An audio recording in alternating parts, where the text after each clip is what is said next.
Good morning. Good morning, good morning, good morning.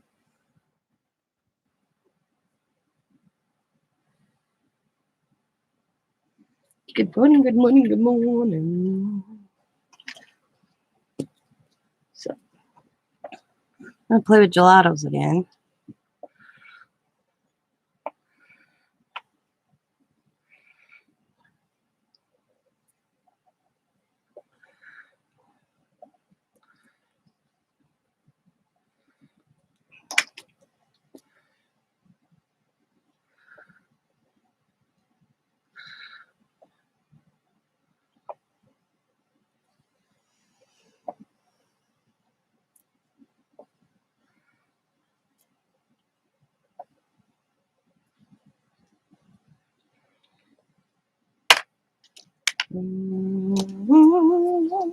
Hello, Steph. A long time no see.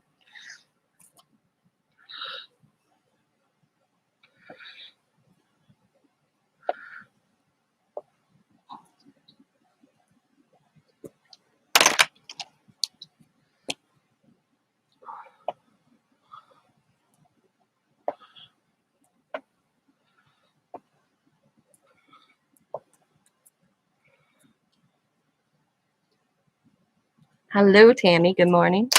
Hello, ladies. How are you?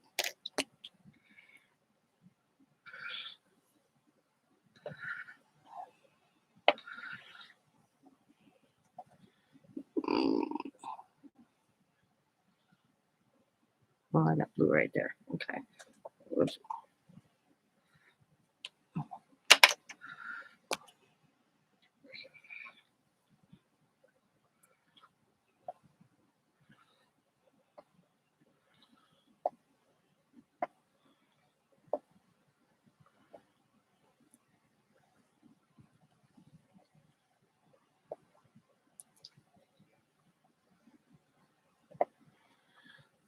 So, how is everybody?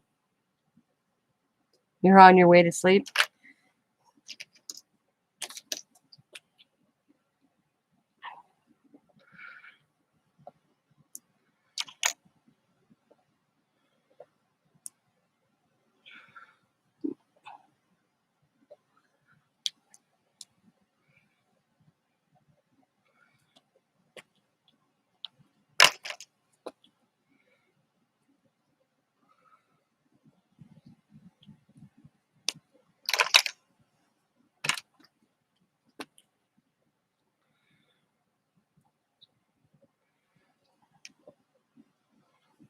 Okay, I think I got all what I wanted.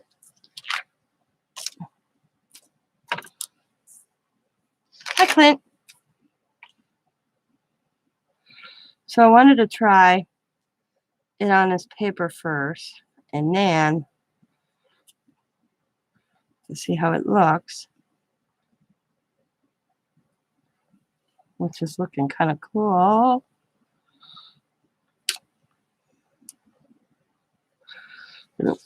Except I need to rinse my brush a little bit more. I'll get the color moving.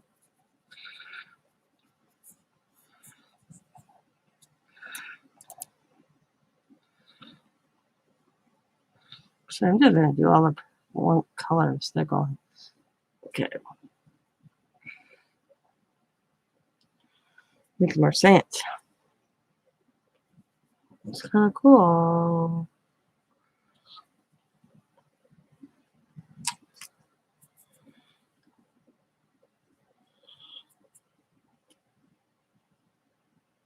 So I messed with these yesterday afternoon after I got off sitting here. So you know all about the butterfly I did. But I did this one. And I did that one.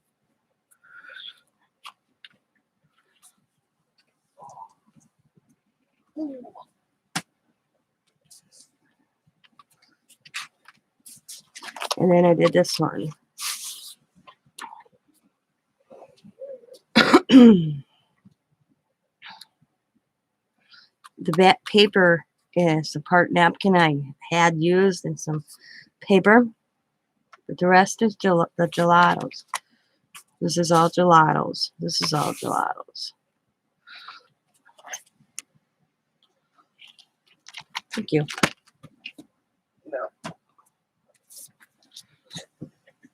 I'm glad I pulled them out. Fun medium.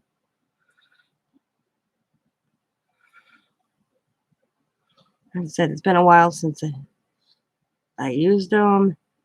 Fair.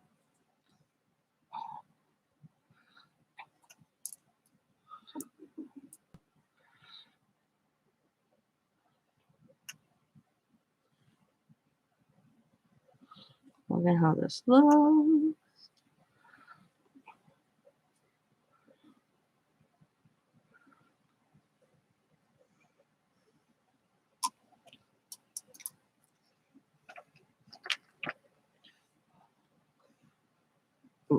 That.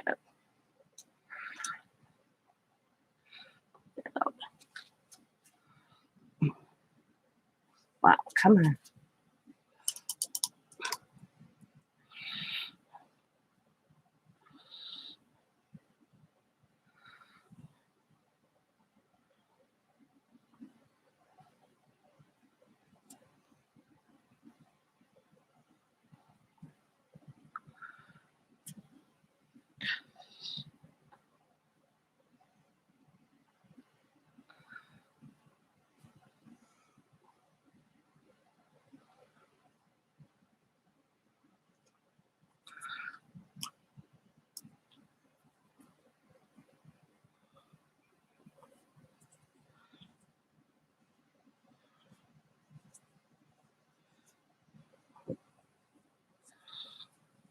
It's kind of cool.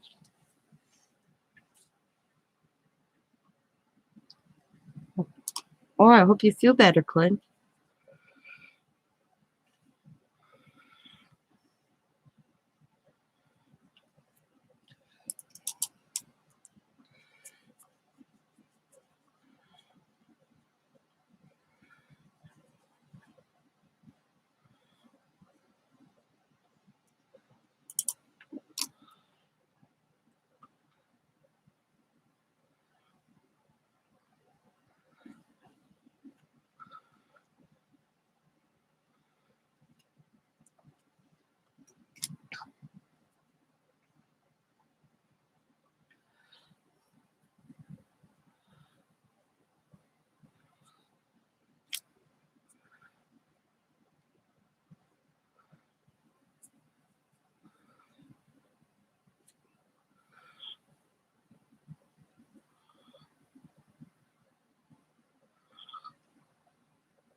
Oh man, sorry to hear that.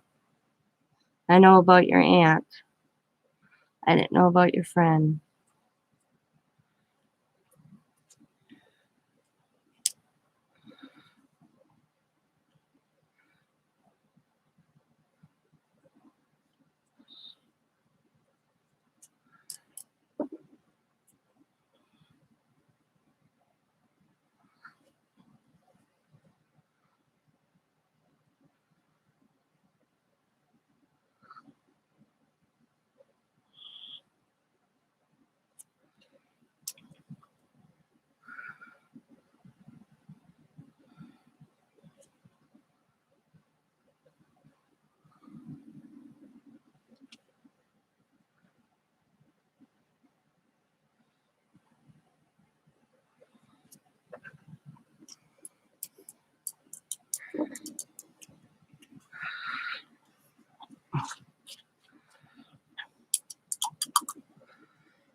I know how that is. My mother and that. The year my mother-in-law passed away, my mother-in-law was sick with cancer, small cell cancer. And I was mentally preparing myself to be there for my husband when his mother died because we knew the outcome. It was not good when she got diagnosed. And then my mother died before my mother-in-law had a massive heart attack at a garage sale or an aneurysm. We don't know. We didn't have an autopsy done. She was gone. It didn't. No autopsy was going to bring her back. So, but I was gone. That the whole being there for my husband when he lost his mother basically went out the window because when you have only one parent that cares and have raised you and you lose that parent, I was a full grown adult and I was devastated. And sorry, I am fixing my camera from making me dizzy. I'm sorry. And my husband was more mentally prepared than I was. And we lost my mother-in-law, a good friend of ours, all in a matter and in another.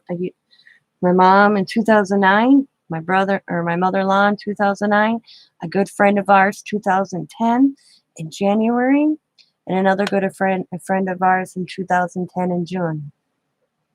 Well, and 3 of them suffered. My mom was the only one that went out like a flash of lightning, where the other ones were very sick, and it was hard to watch good friends of ours. My son's godfather, about a 350-pound man, down to probably 95 pounds when he passed away. Yeah.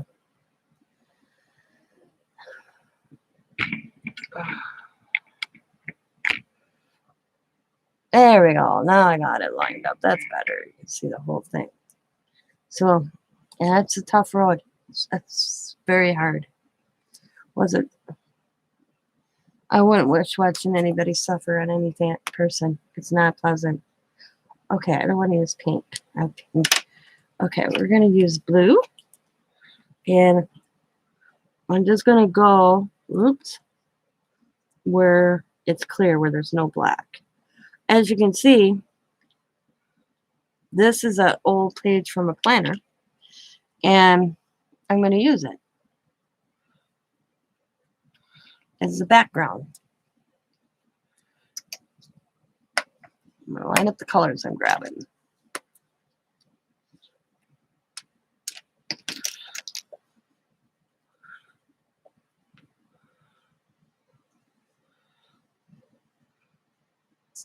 Oh. Ooh.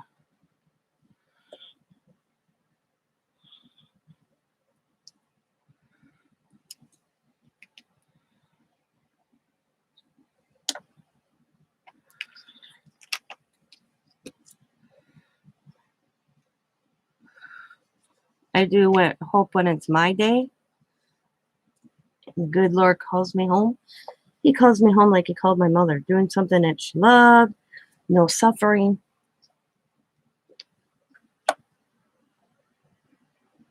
Yep, me too. My mom always said, I remember my mom telling me once, she goes, when the good Lord's ready to call me home, I hope he takes me in my sleep or something I love. I don't want to go. I came in this world having to wear a diaper. I don't want to leave it wearing a diaper. That's what she said to me once. And I kind of chuckled to myself because my mom had to work. My mom worked damn hard her whole life for everything she ever got in her life, you know? And I thought, I look at it now thinking, wow, at least the Lord gave her something at the end that she wanted. That her request was granted. Going, I guarantee the timing wasn't what she wanted. You know, personally, should have loved to been around to see her grandkids graduate from high school, her great grandkids, and today,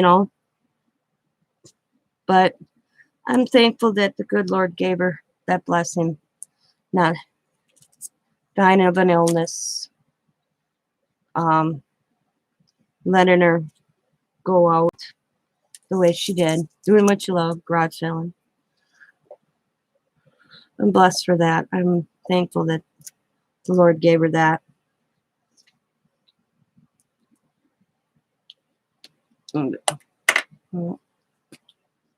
No Peppy Le Pew. People might think that's weird of me to say.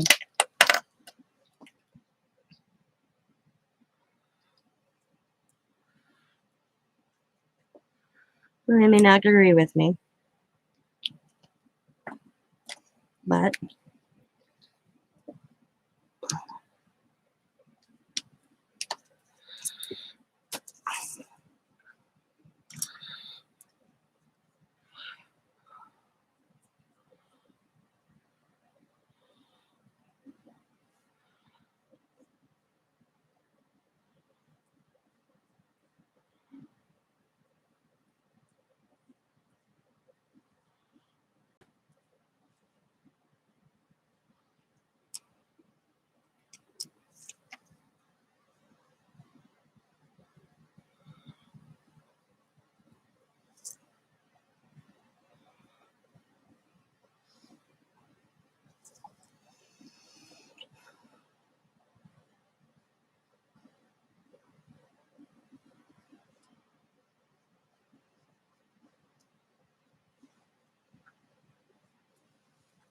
you don't want to give.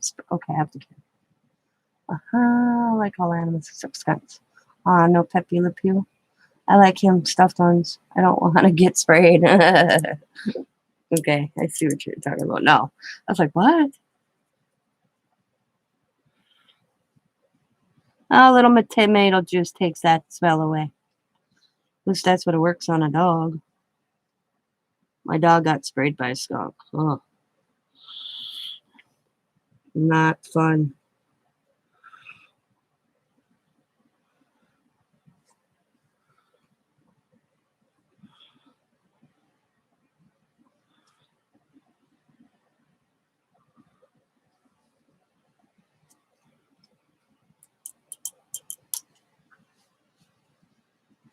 Should use it for a fur coat.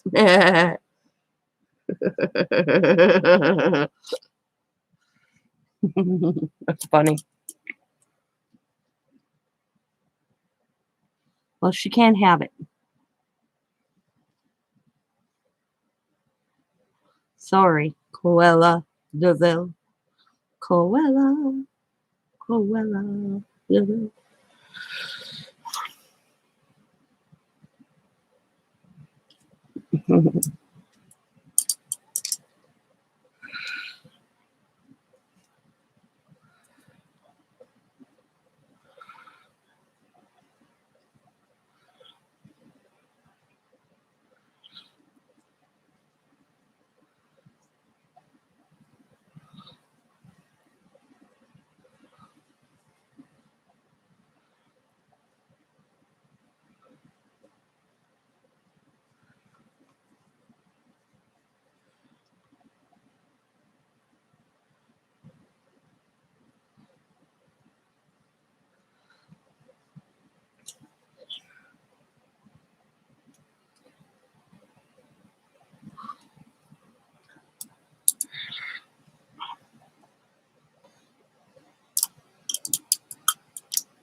Okay, I think I need a one there. So let's see. We'll do orange right there.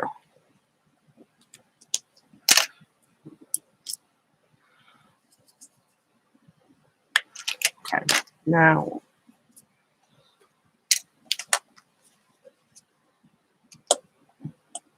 Dalmatian stuffed animal, Wiz or whatever his name, stuffed animal. I don't remember all of them. My son's favorite stuffed animal. Lucky. I think his name's Lucky. Is a Dalmatian puppy from the movies. And he still has it. He's 25 years old. Not that he sleeps with it anymore, but he still has it.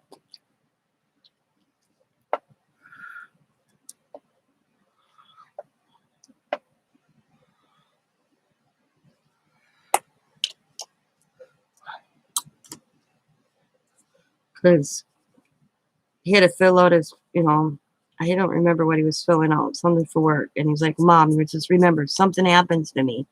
And you're like, I don't want to have this conversation with my child, but make sure Lucky goes with me, okay? He's been through everything with me. And I'm like, yes, I know. Because I have a favorite stuffed animal. I told my husband, when my day comes, he better be with me.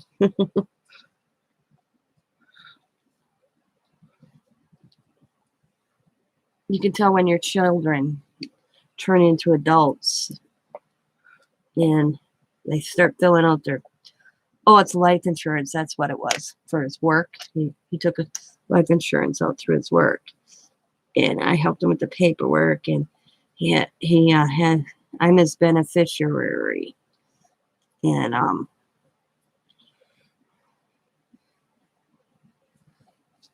he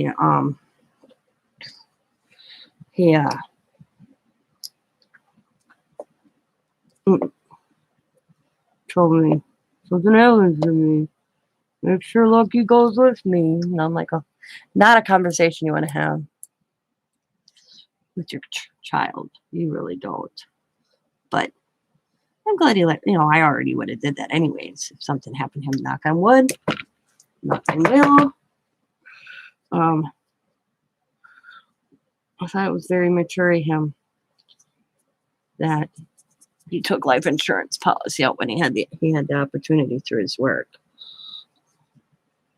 And he told me, so I don't want to leave you and Dad with an expense, because my brother didn't have no life insurance policy or funeral policy or anything. And my brother died in a car accident, and it was an expense for my parents. So he said he didn't want to do that to Dad and I if anything happened to him. So he took the opportunity with this life insurance policy from his work. We still have pound puppies. Oh my God. See, pound puppies came when I was a teenager. So I didn't get into the pound puppies. I was the Holly Hobby little kid. I had my Holly Hobby dolls. And I like my Smurfs. Yeah. And I have a Snoopy, but not the Snoopy from like Charlie Brown. My stuffed animal is a dog, and I named him Snoopy. And he's been through every surgery and every childbirth I had. And I laugh because when I had my last eye surgery, my eye doctor, who's been my eye doctor since I was a child, I'd have a surgery, but he doesn't do surgeries no more. He just went to being a regular eye doctor, not a surgeon. Came in that day for my eye surgery. He was there. He just wasn't doing the surgery, and he laughed so hard that I still had my stuffed dog with me during the surgeries. I can remember my dog would come out of my surgeries and he'd have a mask on. They put a mask on my little dog. So I'd wake up and he'd have the surgical mask on. Nope. That sticks out to me. So I'm like, "We'll have to see if he comes out with a surgical mask." He did, even as I had my eye surgery at 35 years old. It's a security thing. I don't care how old you are. You know, as many surgeries as I had, it's still a security thing for me. And it's my Snoopy stuffed animal. And I took him to the hospital and I gave birth to my children. And when I had my gallbladder out a few years ago, he went with me. They just kind of looked at me, and my husband said he explained it to the nurse and the doctor after, and they giggled. You know, I was like hospital child.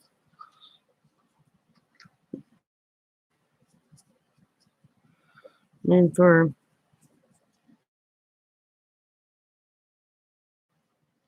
is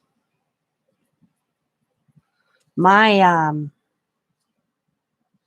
you had 7 Cabbage Patch Kids, but I got rid of them. I had one. I have mine yet. I don't know if it's here or if it's made its way to Diamond's house, but I still had my Cabbage Patch doll. She was blonde. But I'm saying I don't remember my age of 7 and 8 and going into 9. I don't, because I was so much in the hospital. That it just seems like it's just flown. You know, that it's all 1 year. I mean, I do remember like coming home from the hospital and all that, but a lot of those, I was in a hospital, so they don't have the. I have, you know what I mean. It's just not that it wasn't a bad memory. It's just like a. Excuse me. It's not there. I don't. Well, that was kind of cool. I know it needs something. I just have to figure out what. I'm going to dry a little bit and we'll do some PLC to it here. It just doesn't, those years just don't stick out for me because I was in the hospital, I guess. My story about my Cabbage Patch doll, I wanted one so bad. And my mom, I mean, back then when they first came out, they were expensive. People were fighting in stores for them. And we went to Shopko to get me a patch. It's like a Cabbage Patch doll. And women were pushing each other, grabbing 5, 6 of them, pulling each other's hair, you name it. And my mom said to me, what one do you want? And she says, and I said, just a blonde one, because I had blonde hair. My mom reached over in a lady's cart who had like 7, 8 of them, still 5 bunch of them, grabbed my Cabbage Patch doll. We walked out with it.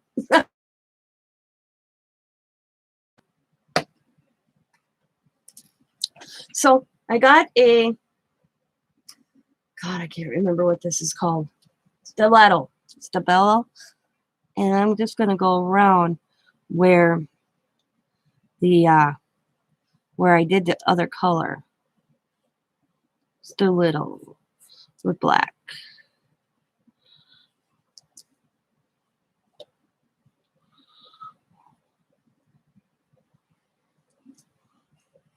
And I'm not perfect. I'm just kind of outlining it.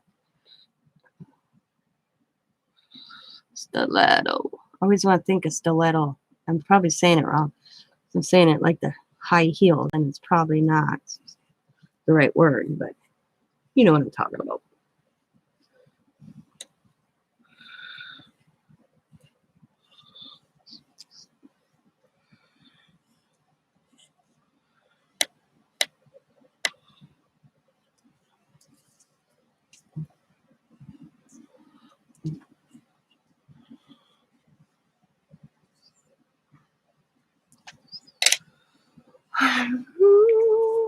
And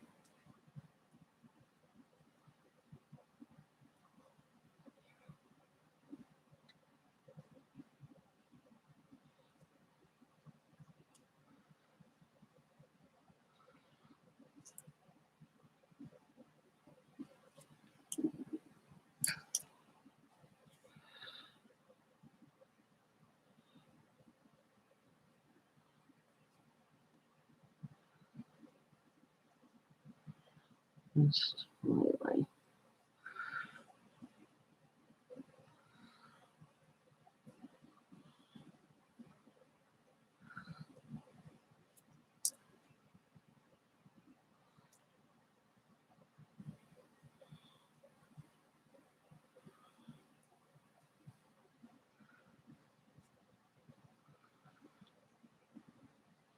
I haven't worked in my delusion journal in like, I bet you 2 weeks. I think I'll do that. Well, today's going to be a fast day because me and Sabrina have our sale this afternoon. 3 Central, 2, or no, yeah, 3 Eastern, 2 Central, 1 Mountain, noon Pacific. So we have that today. It's going to come quick. And I know she has a lot of goodies. Lots and lots of goodies. We got that this afternoon. Boom.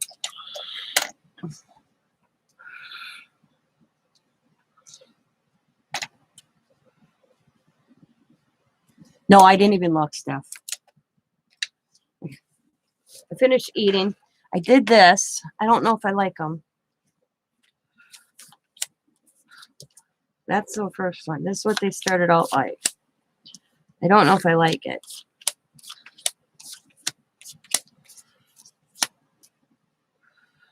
I think it just, I don't know. But, oh, that's right. We're looking. But I'm thinking, after I thought about it,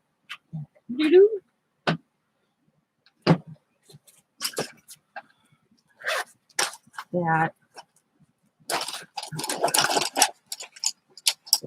where is it?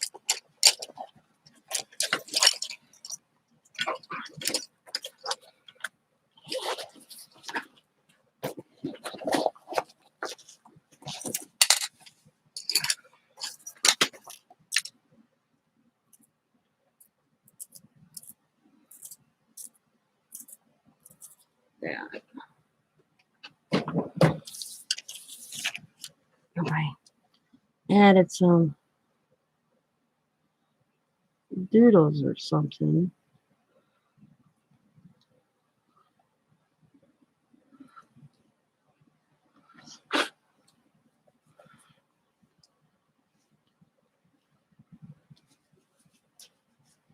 I'll have to wait to get it anyways right now. Money's a little tight, so I'll have to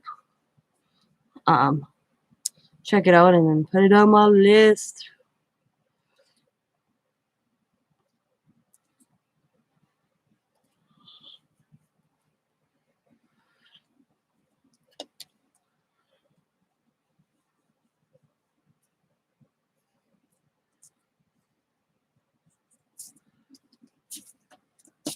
I guess adding the white looks a little bit better. What do you think? I don't know if you can see. Because my intentions are, and this is what I think's throwing me, I'm not liking how it looks. Let me get it.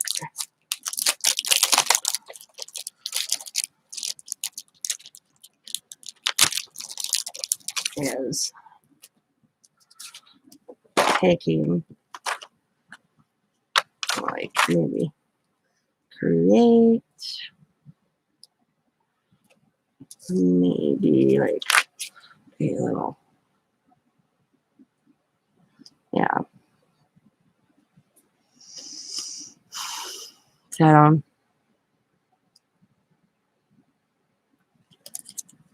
it's not, just think it's not, I don't know. It's just something off. Don't know. I should have just left them plain and not added the circles. That's where I'm sitting. I'll eventually use these for something.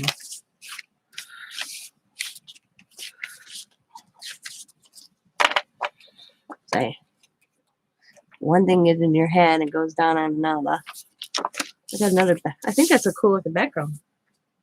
No, I gotta get some images printed up or colored. Right now, it's just backgrounds.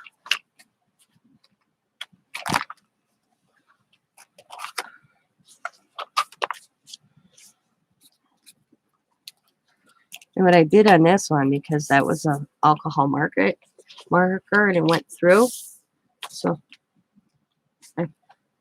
I went and did it on the back side as well. So now I'm going to get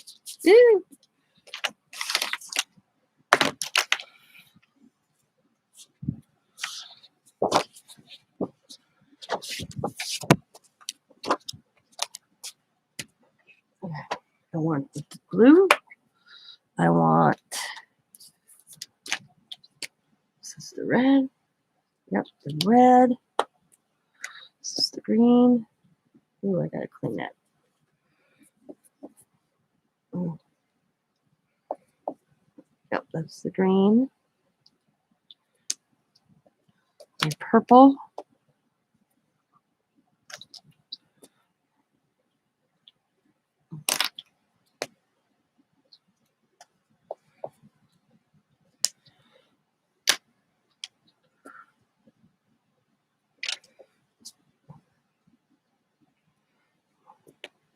And orange. Any yellows. One of the colors I'm going to work with. And look at my fingertips, and I'm going to go clean them. I'll be right back. Oh, man.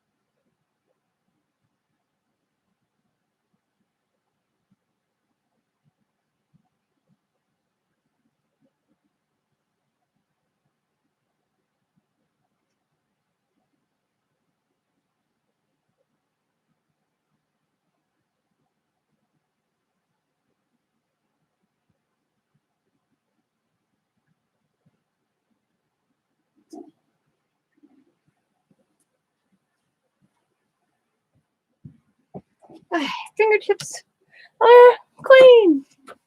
Okay. All right. So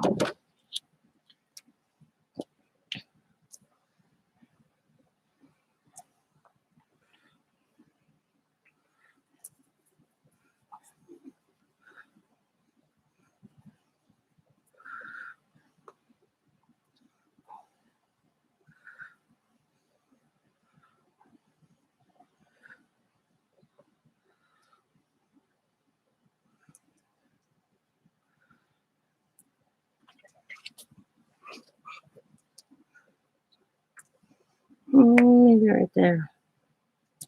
I'm just smearing. All right.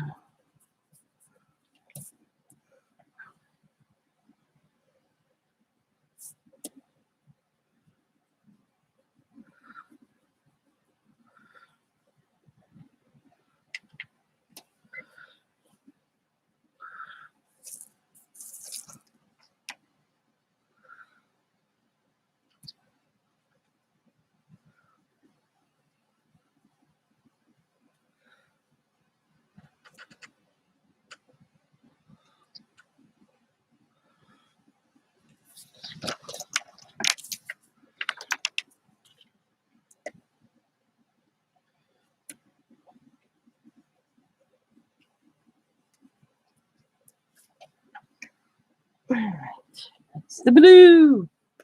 Good morning, Tina. How are you?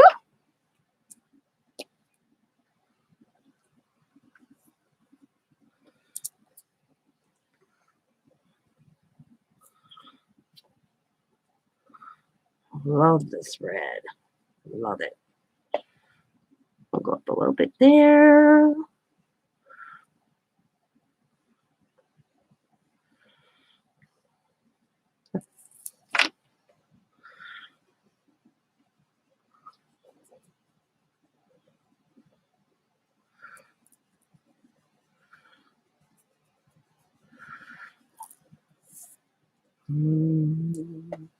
My shoulder.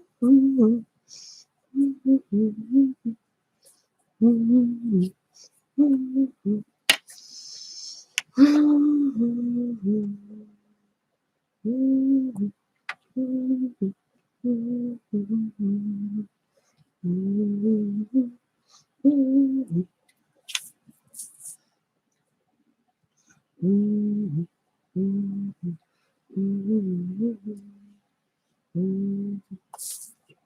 see.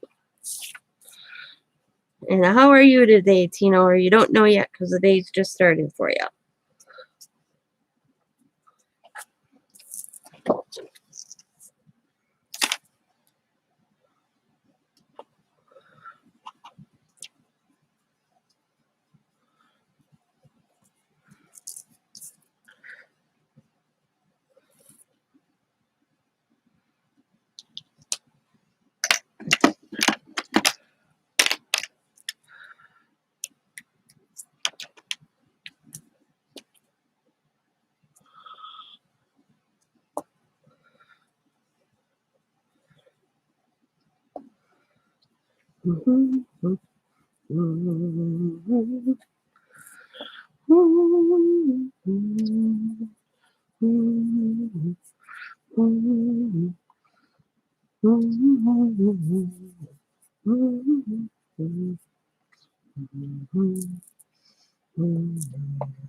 Quit rolling. Roll. Everything's rolling on me. I've been out. I've been awake since 3:30. No. Oh, you're not feeling well. I'm sorry to hear that. I woke up when my husband decided to pull the covers when he crawled in bed and disturbed me. And he got yelled at for me. I'm like, Jesus. Because he can't do it nicely. I told him that. You could have did it nicely. I mean it. Yeah, so that's how I woke up. And I was up. And you know, I said sometimes I feel like he does that on purpose. So then he has the bed to himself. Just saying.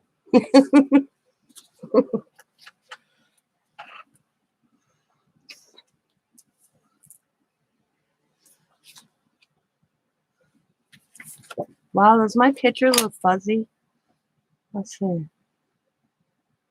Oh, it is the white piece of paper. Okay. All right. I was like, wow, is my eyes really bad? It's more, no, it's the paper.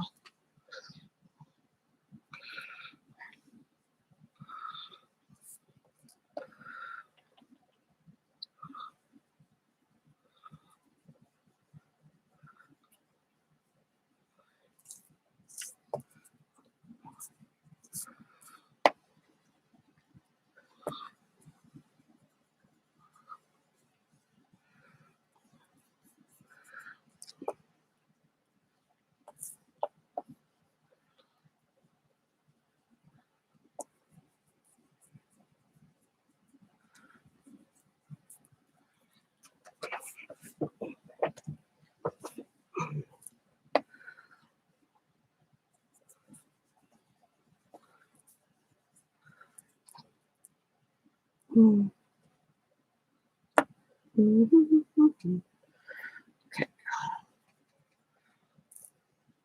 I tell you, your fingertips get a little sore after you do this.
Oh yeah. Say yeah, I'll show you. Oops. This is with water. Let's see. Okay, this was smearing, a little bit of water. This was smearing, water, water. Yep. You can kind of tell the difference if you look. Just an example. The difference, how it looks.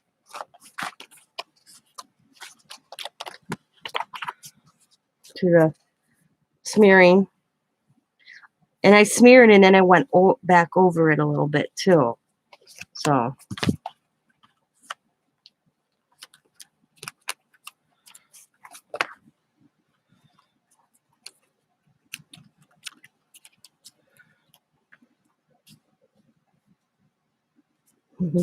Now you're really back. Oh.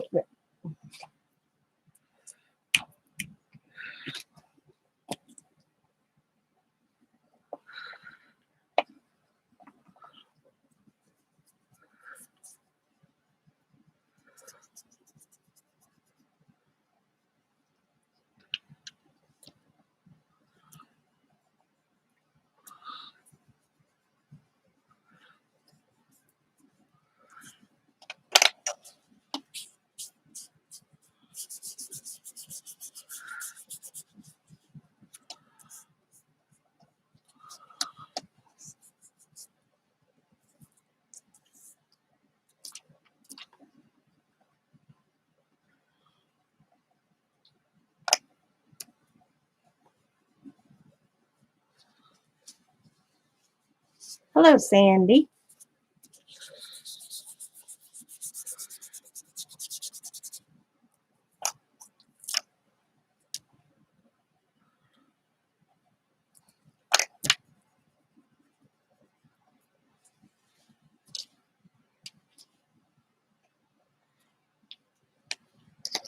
Oh.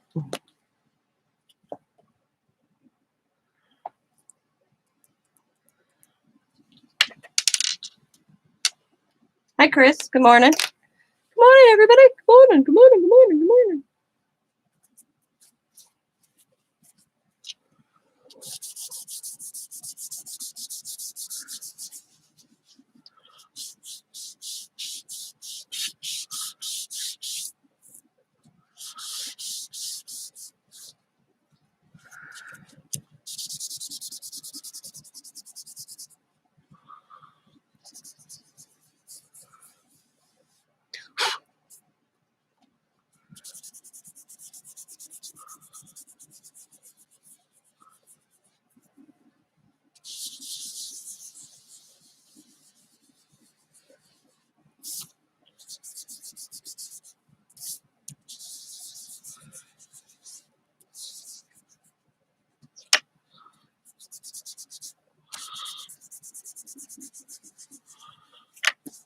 Oh.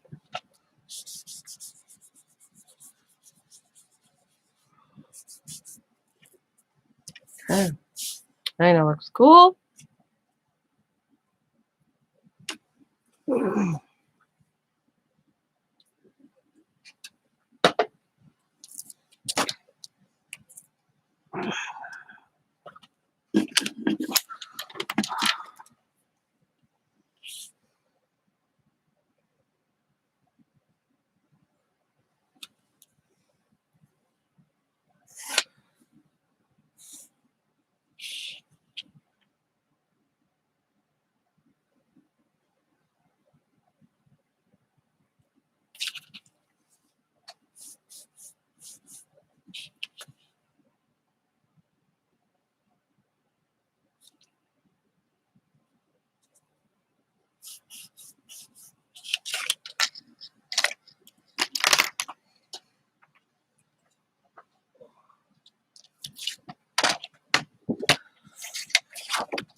2.5. Okay. 2.5.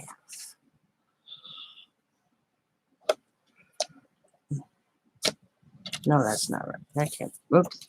I said 2.5. I had it not at 2.5, right? Hang on. Let me redo this measurement.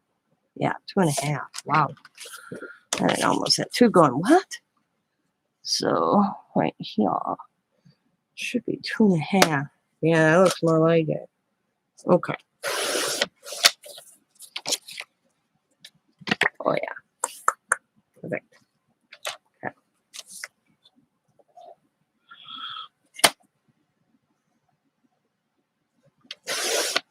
Okay. Awesome strip. Now, yeah. 1, 2.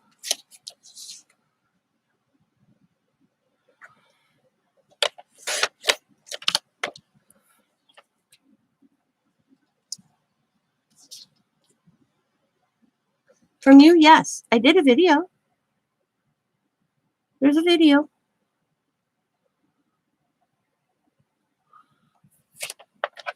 Yeah, I did a video.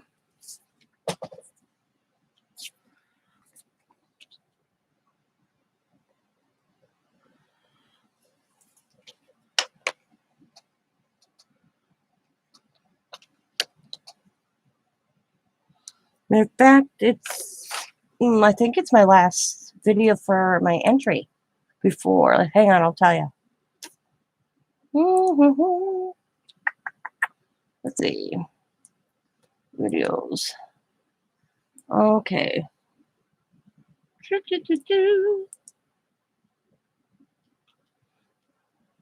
Yep. Right here. See. Right. Boom. Here it is. There it be. Yeah. Yeah, because I did it. I think I got it the same day. 2 days ago. Yeah. I got your entry that same day as I picked the winner. I'm pretty sure. If I remember correctly.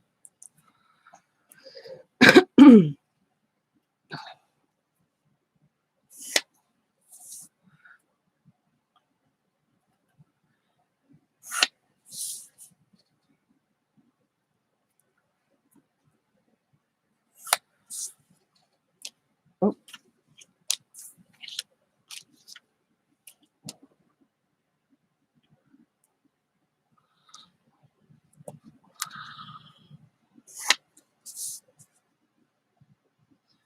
For some reason, I'm just off a little bit, but not much, so I'm not too worried about it. Should be still fine.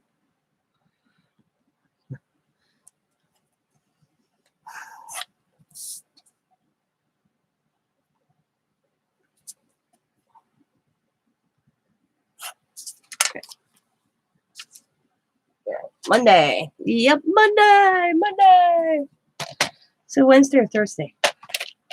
Today's Thursday. Wow, this week went fast. Yeah.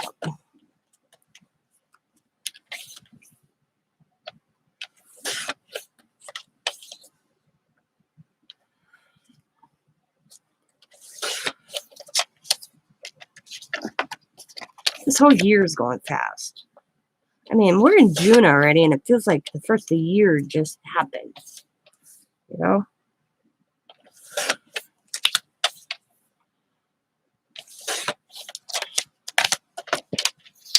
Yeah.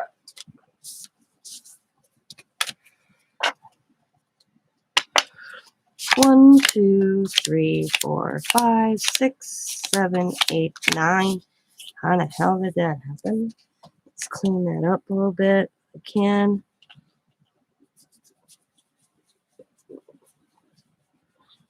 Okay. And more with that on. Yep, right there. There must have been some on the desk. Now.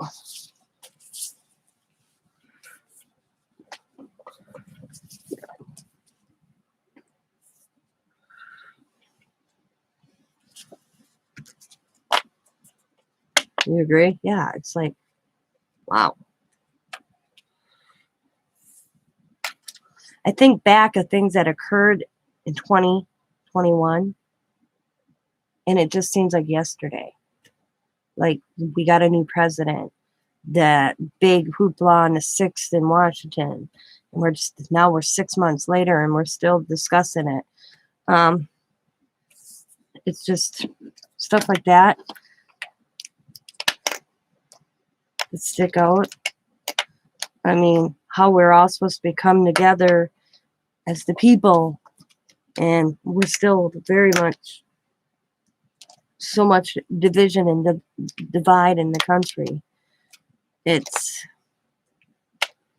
really crazy that people are still having conversations about it. I've not seen a change. Oh my God, really? Well, yeah, they do, because I noticed they always do that in June because of Christmas in July. Yeah, and then it disappears. Yeah. They ain't no dummies. Because I asked that last year, why do you have Christmas stuff on? He goes, do you? And that's exactly what a Hobby Lobby manager told me, that they get a lot of requests for Christmas stuff. So they have it for Christmas in July.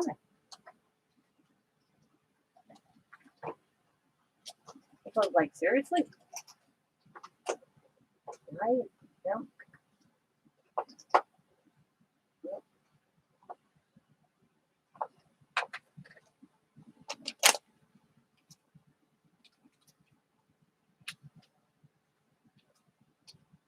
Which I think is crazy.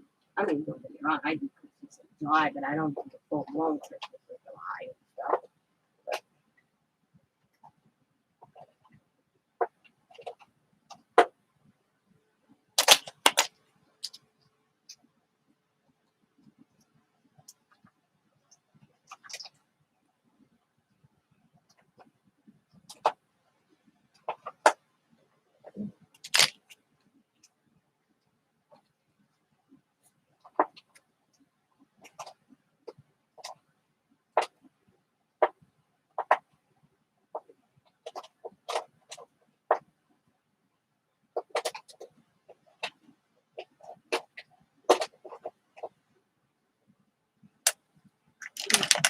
In Walmart too. Yeah. Walmart too. I haven't been to Walmart in so long. I can tell you what's at Walmart. I am not a big Walmart fan. If I don't have to go to Walmart, I don't go to Walmart. Unless I go to Walmart once a month. I don't like Walmart. Not, I just don't. It's not. You know.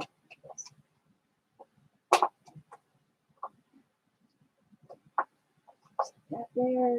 That one there. Walmart is not my gig. I don't like Walmart. Oh, I can remember when I was a kid where Sundays, nothing was open. You're lucky you would find a gas station open on Sundays when I was a child. Yeah, too crowded. I don't like malls either. Yeah. I did when I was younger. And now, if I, like, there's a favorite me and Sky like this. It's like a sub shop. It's called Charlie's Steakhouse. It's in our mall in a food court. We like it. And once in a while we'll go there. And I have to sit where I can see tables of lunch court. I have to sit at the end of the table where I can see who's coming from this direction and where the door is. I can't sit. My anxiety just goes through the roof. I can't sit to my back to a door. Yeah. There's nothing in the malls that I want. So,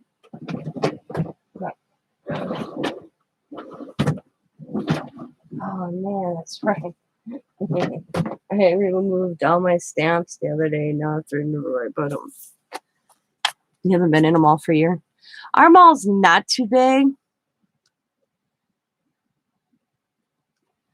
but big enough that I don't want to go in it. I used to work in it. I think that helps a lot. I used to work at Montgomery Ward's, what was attached to the mall. So I think that may have a lot to do with it.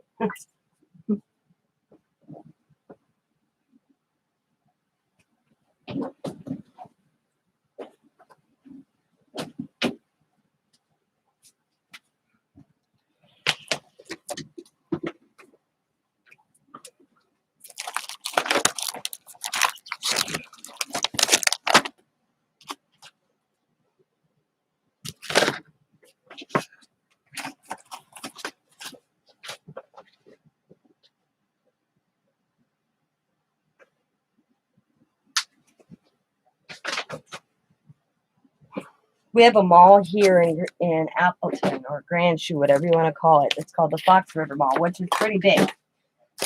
And I was in it years ago when it first opened, years ago. And I'm talking when I was a teenager. Because it was a big thing because it had 2 floors, 2 or 3 floors, I don't remember. And me and Scott will go down to Grand Shoe because it's got the Shield store that my husband likes. But that's the only store we go to. We don't go to the rest of the mall. I'm not a big clothes shopper. I couldn't tell you the last time I bought a piece of clothing for myself. Oh, I take it back. I bought a t-shirt at Target. I went there to buy a swimsuit because they were on sale because me and Scott needed new swimsuits. And I bought a swimsuit for him and a swimsuit for me. And they had a Prince t-shirt. And I bought the Prince t-shirt.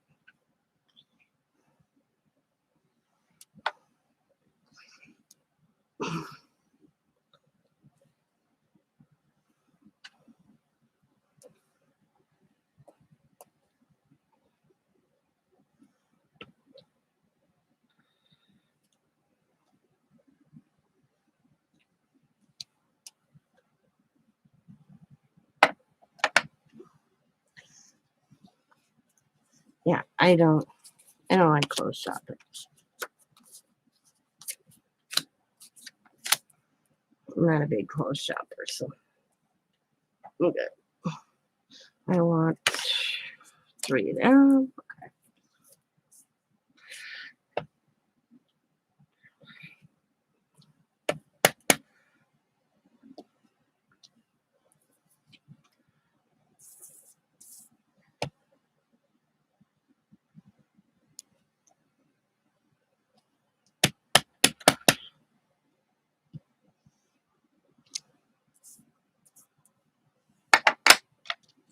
I'm a craft store. Yeah, I go to craft store. I go to Hobby Lobby when it's got to be a good sale. I mean, I've read in.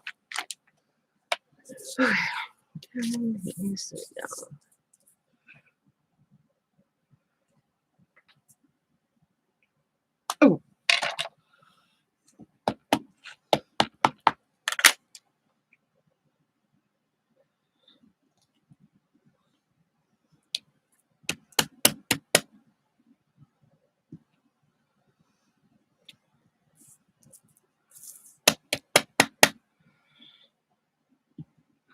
It took me almost 6 months to find a dress for my sister's wedding. And I still bought it the week before. And I'm like, because I hate clothes shopping. I found it at Ross's. And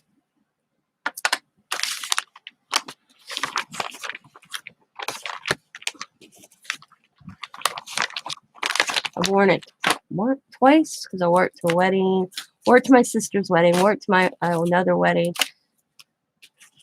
I got a funeral dress when I need a funeral dress. Yeah, it's not my thing. I don't like wearing dresses. I wear them only if I have to. I didn't want to even get married in a dress, but as a bride only once, so I was going to be a bride twice.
Mm.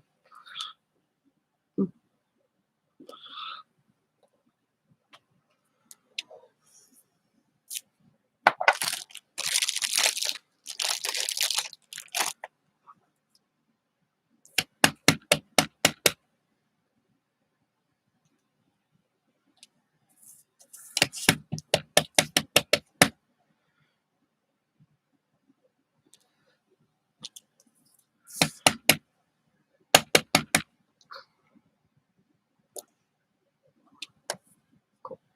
There we go.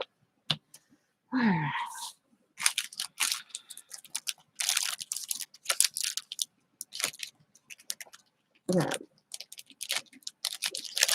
I was in two of my friends' wedding. One went to the bridal store. They did just something which messed up. The other friend who bought material and she had someone make her dresses.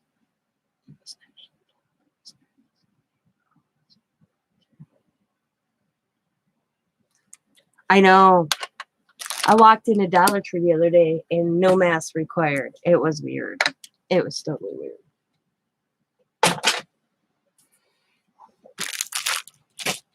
I just do. Okay. People may not agree with me. I don't know if COVID was real, personally. How can we go from have to stay at home, have to wear a mask, get vaccinated, and you don't have to wear a mask? When don't you think that vaccination, I don't know how long it takes to work, has to work a while and get in the body for a while before you know if it works?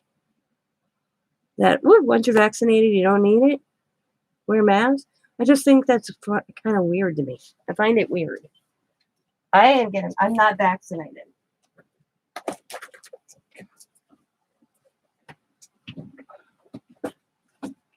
I don't think there's enough study done on the vaccination. I think it's a choice, and my choice at the moment is not to be vaccinated.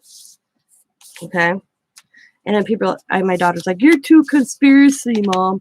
I think it just happened too fast, and then it stopped too fast for something that's supposed to be so tragic. Okay, that's what my thought is. That it seemed like it happened, shut down, lockdown, have to wear a mask. Places are being closed.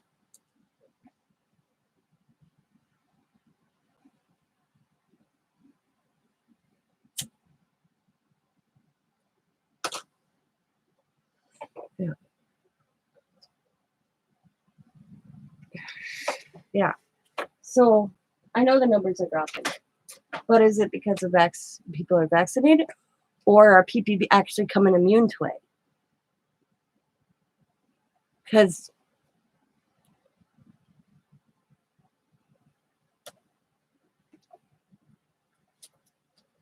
there is so many lies on this from our government. You don't know what the truth is.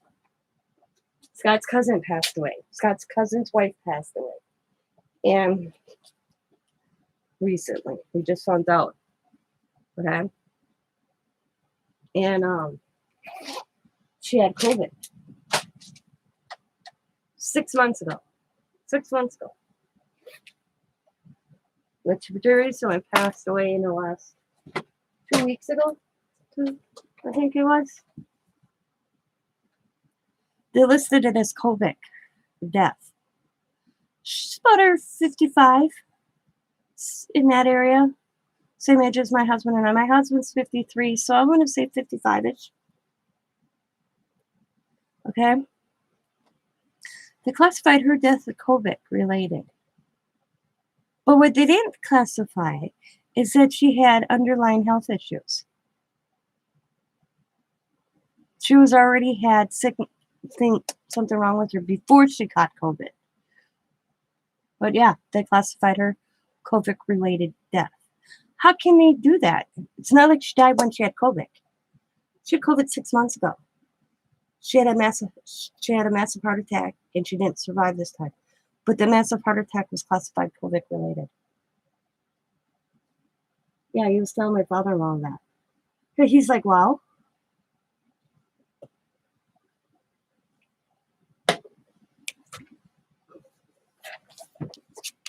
I want to see if my Jane Davenport inks will work on the top of the gelatos. So I'm going to slowly paint.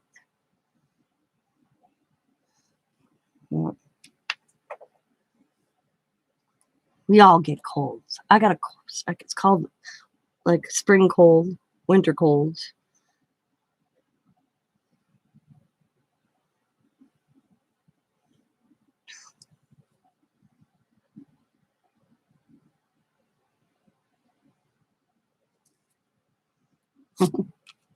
In June. Yep. Allergies. Mine's allergy colds because of the allergies right now. Running like mad.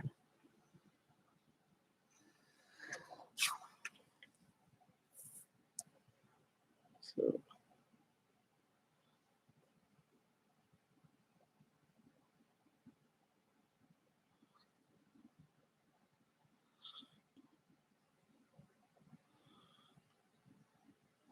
yep.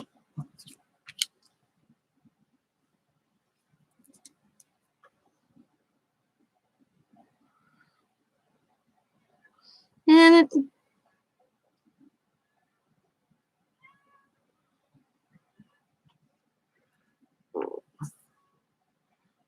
that one over, them up here, move this back.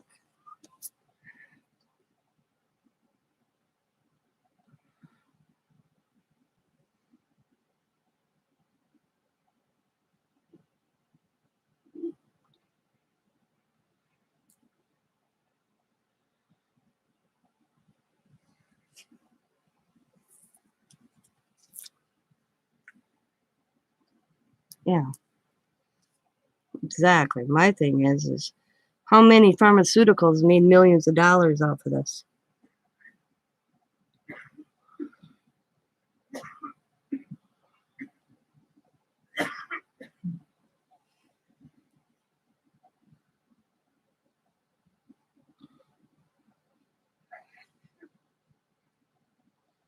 I remember the doctor Felucci, whatever the little guy. He's got white hair. Um, he's always on TV. I can't remember his name. I think his last name starts with an M. He made more money in the last year um than our president did. Yep.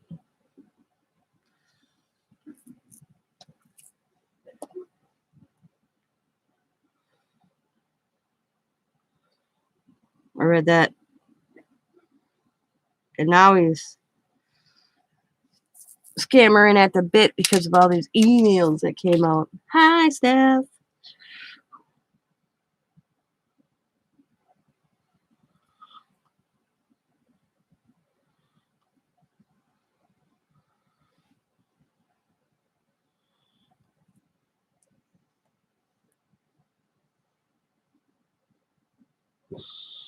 We'll never know.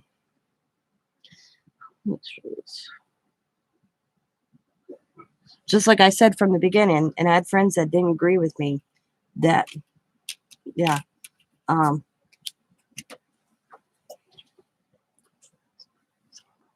um, that I knew it was man-made, that this was a lab disease.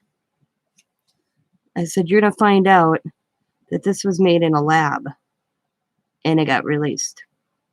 control society. And I had a friend go, no, our government wouldn't do that. I'm like, really? Go back in our history. What do you think smallpox was informed for? Kill Native Americans. I said, you look in our history. This is not the first time our government has did something like this.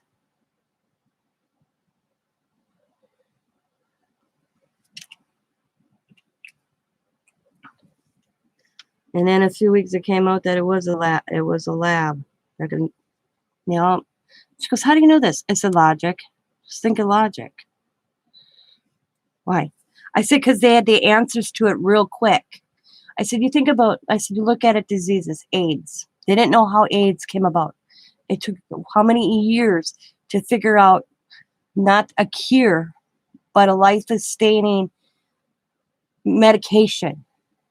They didn't come up with a vaccine or any medication within years' time for AIDS because they didn't know. It took research. This time, they had the answers for this real quick.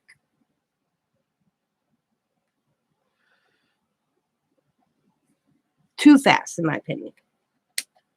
So they already knew. She thought about that. And she goes, no, that kind of makes sense. And I'm like,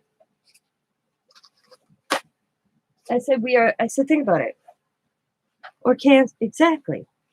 I said, because I said, we're the era of the AIDS virus. I was in high school. And, oh my God, if you had AIDS, you were gay. And they couldn't figure out how it stemmed. And I was telling my daughter, I remember, don't share glasses, don't share sodas, da-da-da-da-da-da. I said, and it took a few years to research to even find any medication that would, not that it's not a cure. It just kind of subs it a little bit for the patient to live a little longer. It's not a cure. We don't have a cure for AIDS or cancer or any of that. How can we have a vaccine that's going to work like that? I said, so this, to me, and you guys can say I'm a conspiracy, I guess. I said this was planned. Because it happened too fast. It got people controlled, freaked out in our society.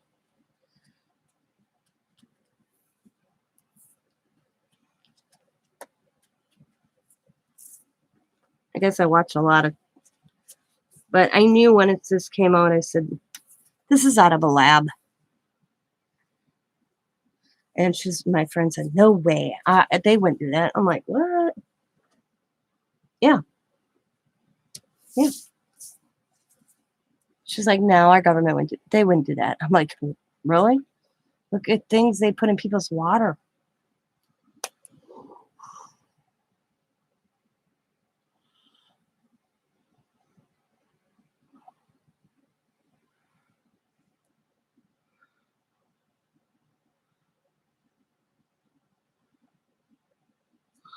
I said, our government will never admit it.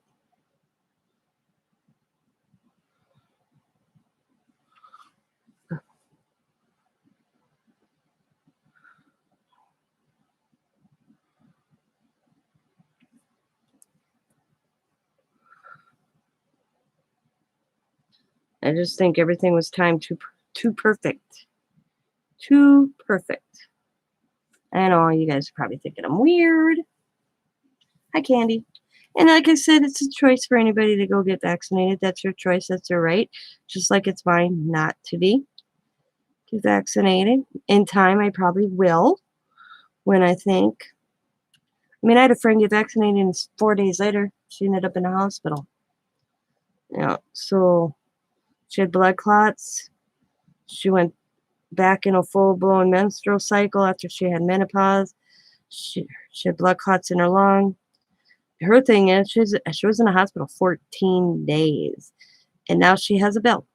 She's like, her thing is the government going to cover my expense from getting a vaccine, being vaccinated, and having a reaction to it? No. So now she has A lot of medical bills. 14 days in the hospital from getting vaccinated. 14 days. She had blood clots. And what really, she says, what really pisses me off is she was a nurse. That's why she got vaccinated. And she didn't feel right. And she came home. She said to her husband, I don't feel right. So she went to the emergency room, told the emergency people this. They told her that she had some blood clots. They gave her a prescription and told her to go home. And she didn't want to go home. She's like, no, I don't feel right. So they wouldn't keep her. She went home and she's standing in the kitchen getting a glass of water and passed out at the kitchen sink. And her husband had called an ambulance for her. And she ended up in the hospital for 14 days. And thank you. Through my test ones.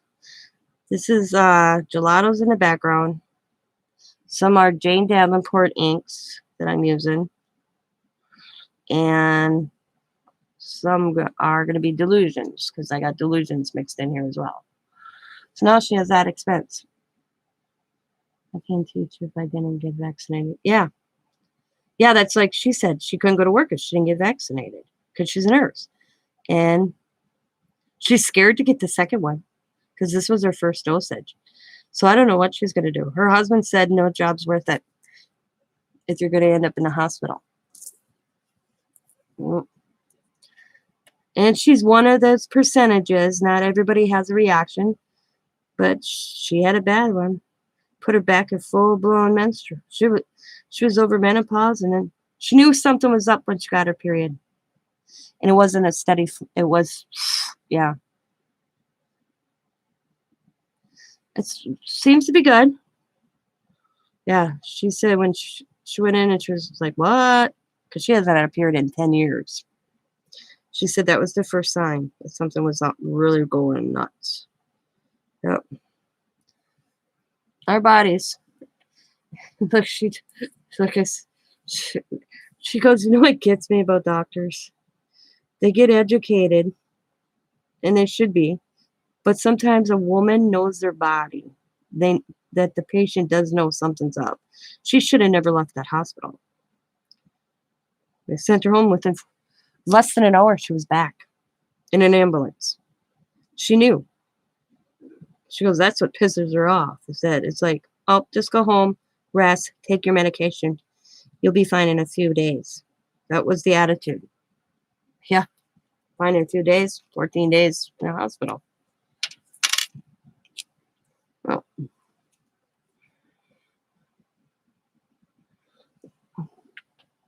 ink works good on gelatos. That's what I'm just testing little things that I can do with gelatos. But, so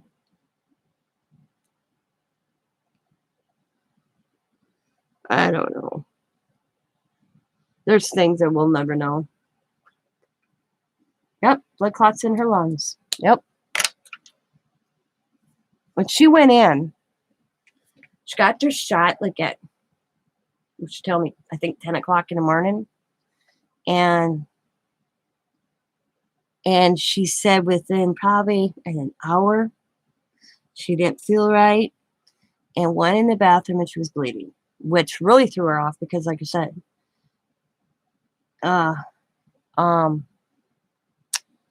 she hadn't had a period in 10 years. And then she said to her husband, I don't feel right. And she says, I think I need to go in. So they went in, and she was there for like 4 hours. They discovered she had blood clots in her lungs. So they gave her, I don't know, blood thinners or something. I mean, there's so much she was telling me. And she's like, I don't want to go home. I want to be admitted. And they wouldn't admit her. She says, I don't feel right. And they wouldn't admit her. They sent her home. She was home less than an hour and she passed out at the kitchen sink.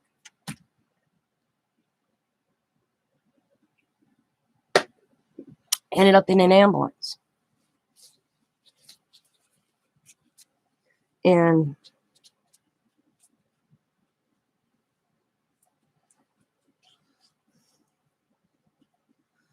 Now, like she says, I have an expense. 14-day vacation.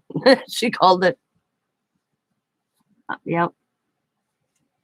But like she said, she told the emergency doctor that she saw that she did not want to leave. She did not feel right. That she knew that something was wrong with her. And they just didn't believe her. Yeah. I like them. I just got a new set of hers. Well, Sabrina got them on clearance at Michael's for $5. So, and she was selling them for like $1 more or $2 more, or whatever. And I got a whole new set down the road. I like using these, but I do make my own. I save like here. Is it this one? No. Let's see. This one's almost dead. Let's see. I'll try flying one of you. Oh, right here. Nope. Maybe they're not in here. Okay. But like, okay, here. Let's see. Right here. Right here. This is. I kept the empty. I don't throw these away after they're empty. This is a little delusion ink in here. So I made one with delusion ink.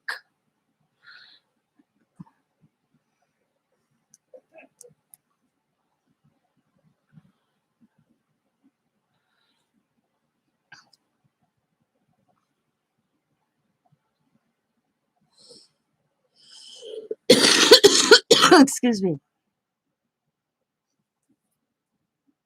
And now that you can get these, Dollar Tree come out with brushes. Sabrina sent me a set. But I think I bought a bunch one time off Amazon. And I made some too with watercolor also. Like I said, you don't always need to name brands. There's so many options out to make your own stuff. Like Bingo Dabbers. Ooh. Ooh. After I get these done, I'm going to try something.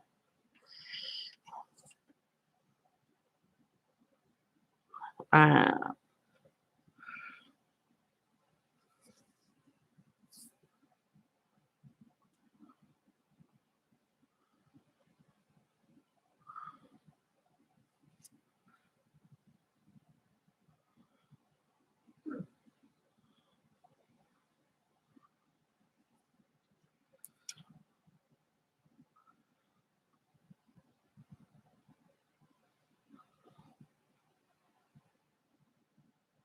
I love experimenting with stuff.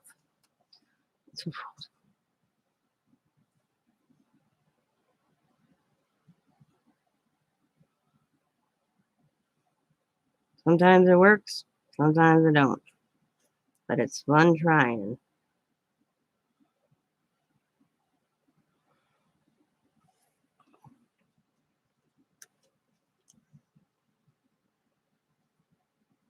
Nice, Sandy. All right, Chris, good night. I know I'm going to end up taking a nap before the sale myself because I've been up since 1.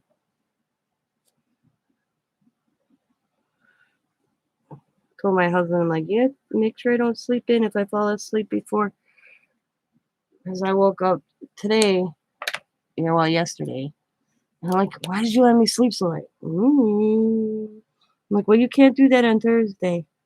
Why? I said, I have my sale. Me and Sabrina are having a sale. So I have to get up. Because him being on nights, my sleeping habits all whacked right now. Well, I shouldn't say him on nights. My sleeping habits always whacked.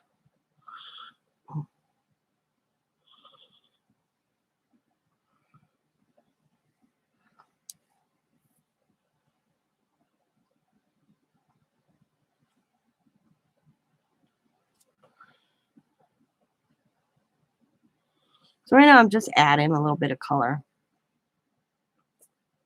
That's all I'm doing.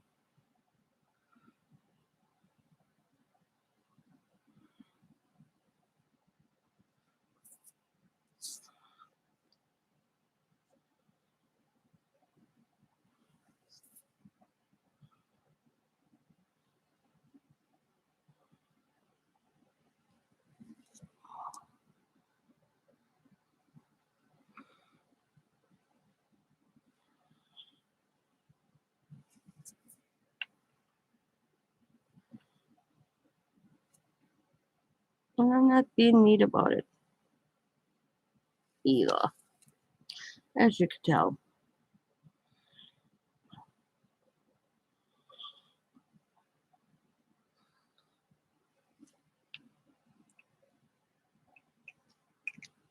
I'm in Wisconsin.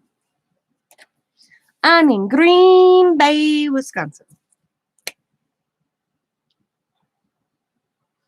I live right down the road from Lambeau Field. It's easy. I always say if anybody ever comes to Green Bay, just let me know because I can get you to my house or meet up to you because I'm right down the road from Lambeau Field. And you can't miss Lambeau Field in Green Bay.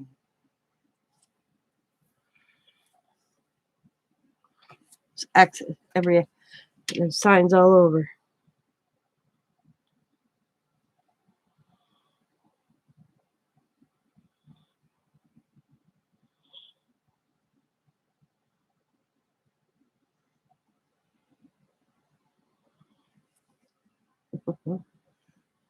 You're in North Carolina? North Carolina's pretty.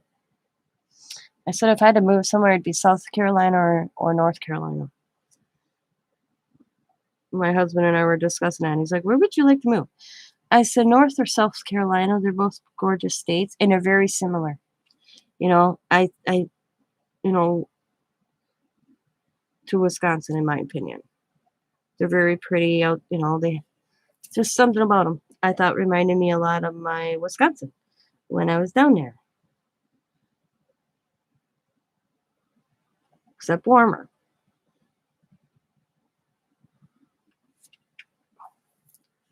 My uncle, I lived in South Carolina with my uncle for a summer. He was in Air Force. I went down there for the summer, and I just loved it. If I'd have stayed down there, I probably would have married a Marine or an, yeah, I probably would have married an Air Force officer. But I came home. Yeah, the four season. Yeah, just like I have four seasons too, and I think that's why I find them very similar. I don't know if I could live somewhere like Arizona or something, Okay, so I got them done. They're kind of cool. I don't know how it's gonna look for what I want, so let's see how I'm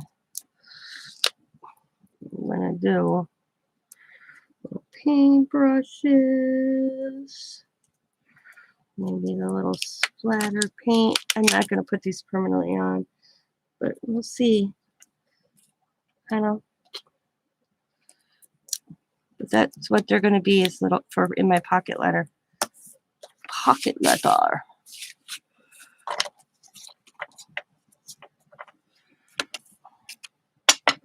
But I want to try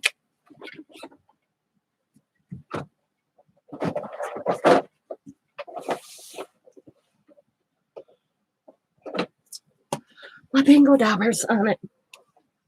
Yep, we have you have mountains and beaches. Yeah, I have Lake Michigan.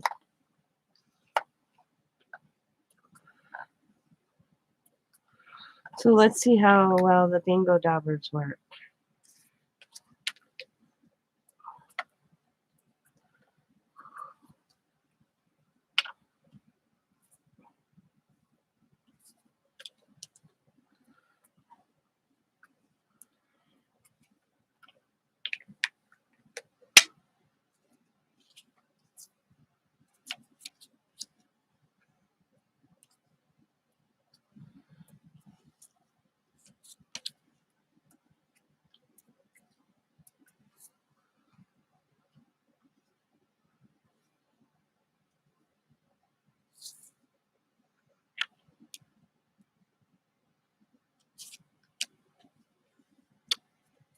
The Great Lakes are very pretty. Yeah.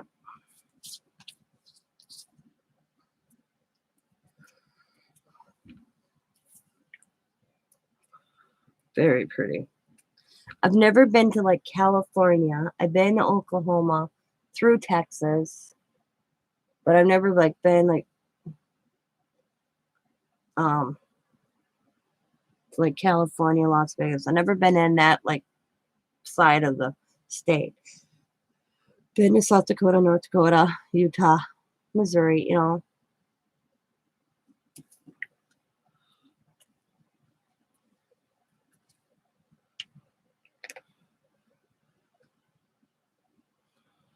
1, 2, 3, 4. Yeah. 8, 9. Okay, I got it.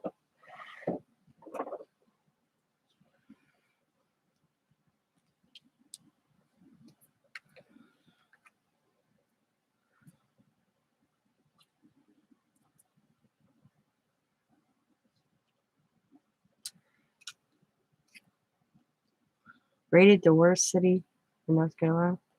Really? Wow. Well, guess what? The Bingo Dauber is staying on top of the Gelatos.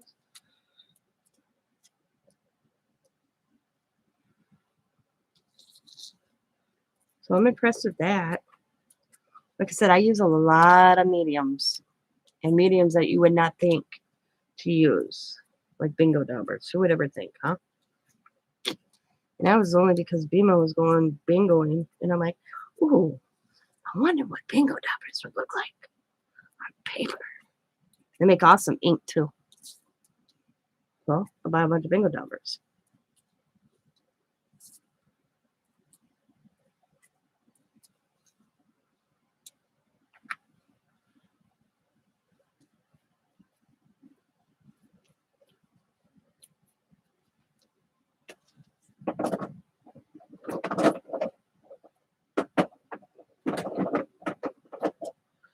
Let's see if I can fit one more color.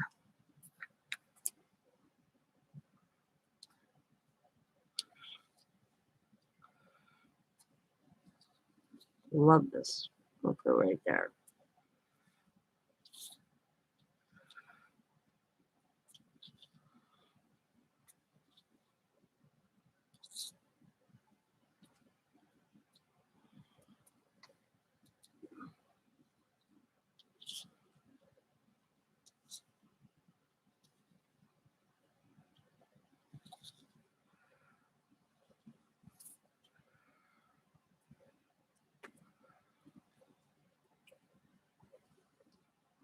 Just think I rarely play bingo.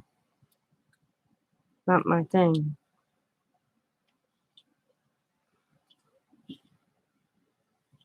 But it works awesome as a medium.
Cool. Put another one there. Let's see. Put another dot right there. There we go. Looks pretty good. And there.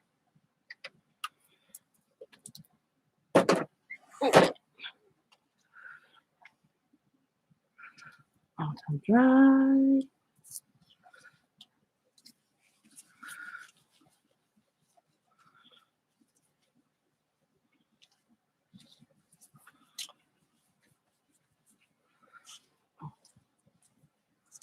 Cool.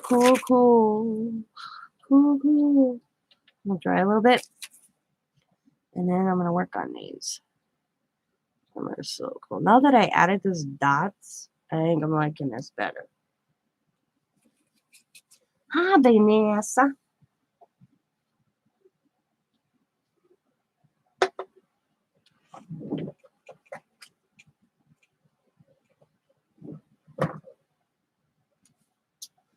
You better go get your eyes checked. I'm seeing dots, not spots.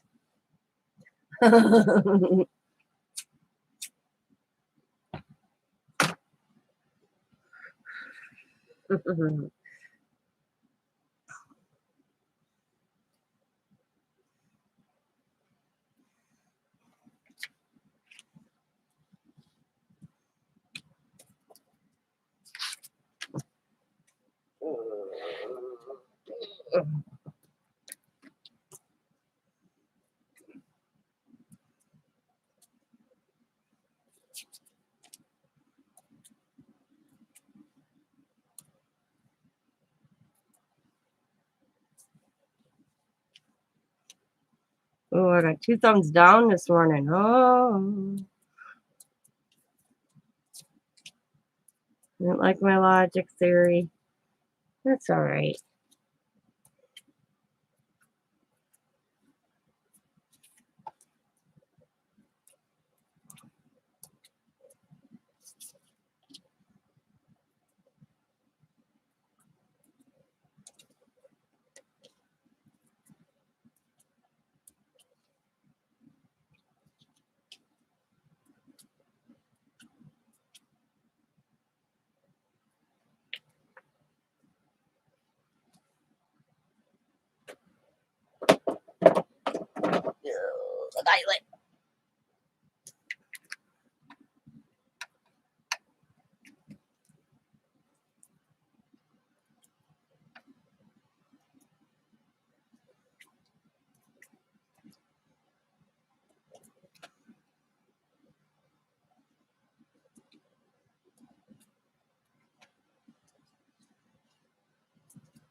So what's everybody working on, or are they all you guys just having your morning coffee and waking up?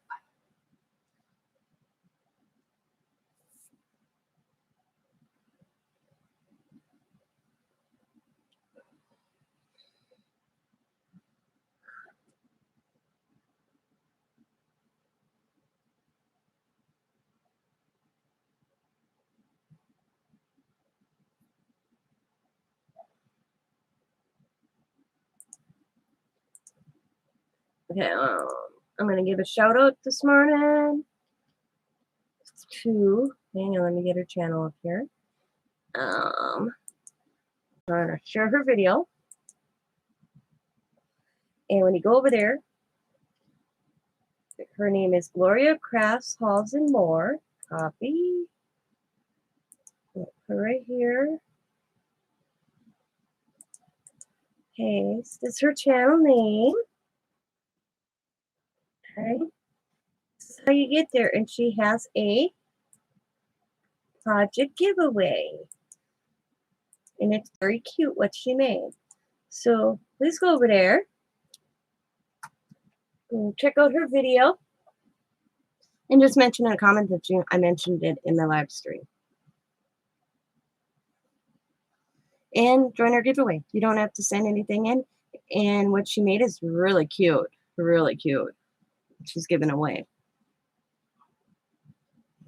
And she's a newbie starting on YouTube, so let's help her out. I'm still waiting for it to dry here a little bit if you're wondering what I'm doing.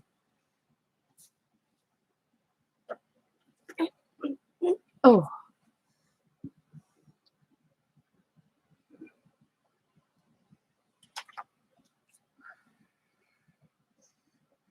Okay. Woo!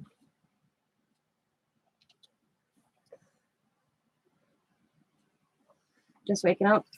Yeah, I've been up a while. Yeah, it was an early morning. My husband woke me up when he went to bed. So, yeah, that's a whole story in itself. Well, for being gelatos, I could use Bingo Dubbers on them, Jane Davenport and Delusion on them. I can use paint markers on them and Sharpies.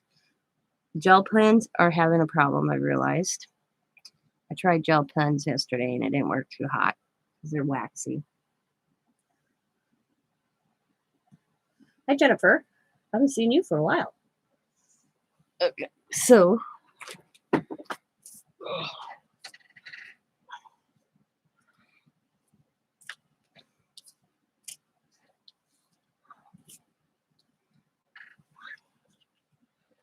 put these other ones. There we go. So I got my Stabella, how do you say that out? And I'm just going to go around the paper I put on here.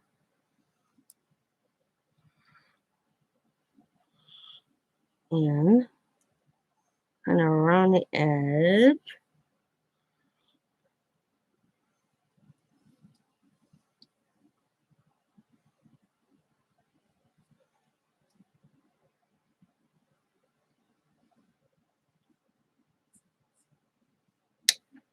Let me take my brush. Oh, you guys can't even see what I'm doing. My bad.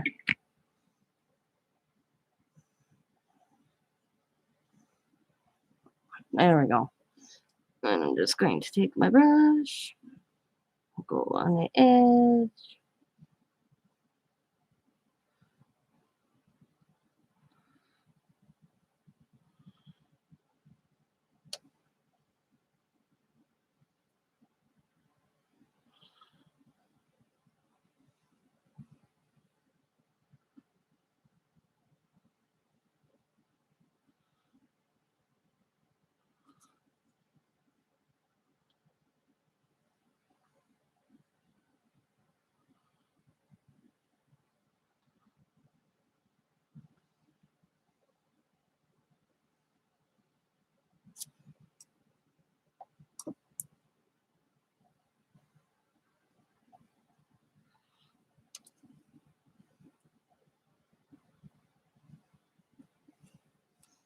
I'm going to forget that spot there.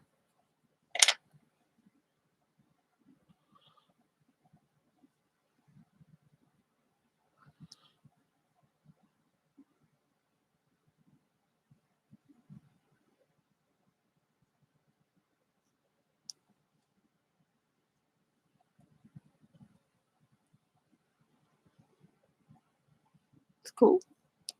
Cool, cool, cool. I like how that looks.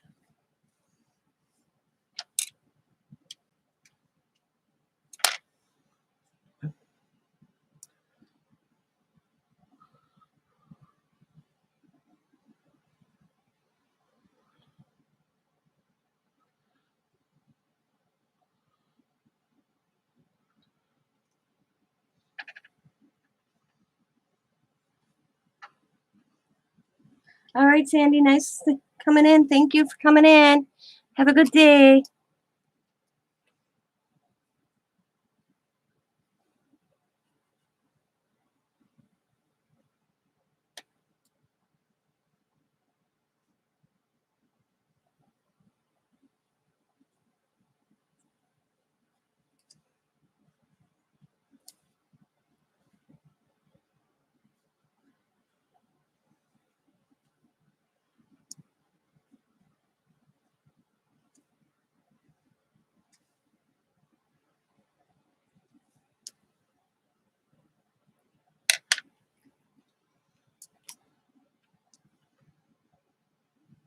Ooh, got too much water on that one.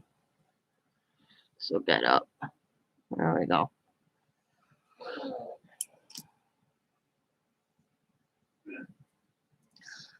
It's 3 Eastern, 2 Central, 1 Mountain, and noon Pacific.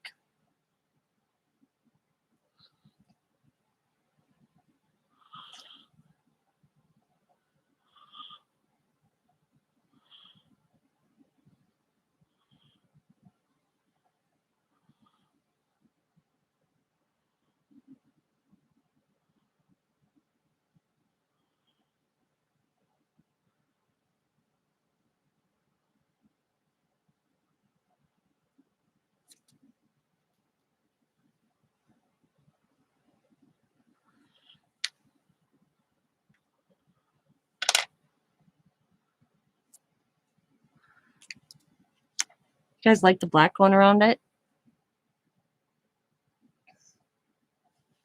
Yeah.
Yep. 3 my time. Is it 3 your time? Okay.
Hi, Granny.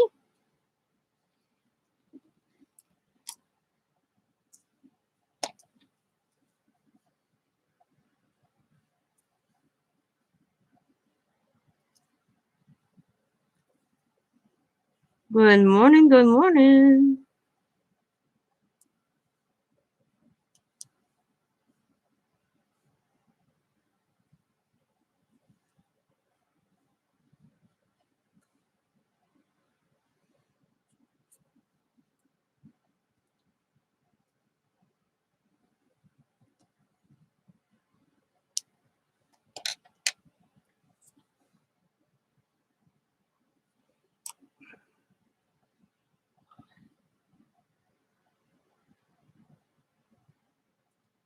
Granny's another one that has a little challenge going on. It's her birthday, and all she wants is a birthday card. So I will put her channel on, you guys. So go over to Granny's house, subscribe, or become her friend. You can't use that word. Oh no, better not use that word. You know, let me get her channel here. And you guys go over there. And there she is. I just watched her video this morning. Did I comment on it? Did I seen it? No, I did not. Glad it made it. I'll put real quick. Glad it made it. Oh, shit, I didn't comment. No, I didn't. Let's see. Let me see. I will throw. Let me find the video. Okay, where it is. Let's see.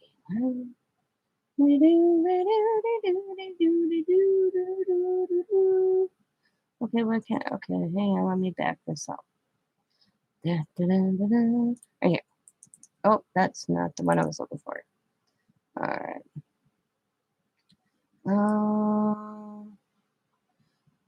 Okay, right here. Here is the video. 2 greens. Copy. Boom. With all the details to her challenge. Right there. So go check her out, ladies. And who doesn't like getting a birthday card? I like sending birthday cards out. And everybody that sent me their ATCs now, I have their birthdays. So, oh, that's right. I got to email a couple people that didn't put their birthdays on their index and memory dex cards.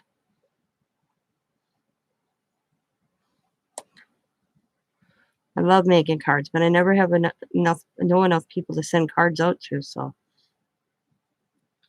and what's a stamp?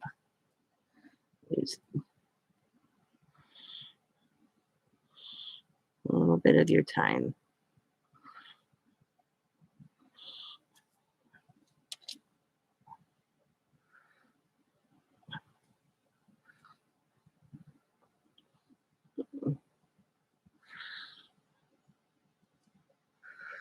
I used to make cards and give them to the nursing home. And then a lady would bring cards and then she'd sell them to the elderly. And I just thought that was wrong. So she got me on. And then they told me I couldn't bring cards in anymore. So damn. I'm really bad. I just thought it was bad. The leg is bad already. I just think it was sad that she was selling homemade cards at the nursing home. I don't know whoever allowed her to do it. I didn't ask. For $3 to $4. And I had so many cards made that I brought in and I had a basket and I was handing them out. And she got mad because nobody was buying her cards. So they asked me not to do that anymore. But they didn't tell me I couldn't bring them in as a bingo donation. And I call them the little gray ladies, gray-haired ladies. They're so funny. I went to play bingo with my dad. I'm like, Dad, let's go play bingo. He's like, no, I ain't playing bingo. I want to play bingo. So he's like, fine, because my dad was in there when he got ran over by a tractor. He was in the nursing home for physical therapy. So I donated a whole bunch of cards for the bingo prize. And they were bickering back and forth, these little gray-haired ladies. Because I had like 10 in a package, had their envelopes, and I had them packaged up with a bow, and they were bickering back and forth which one they were going to pick. And I laughed because this one older lady, she got the pack this other one wanted. And that was the one I wanted. I thought I was going to break out in a fist fight in the bingo room. But then they would barter them.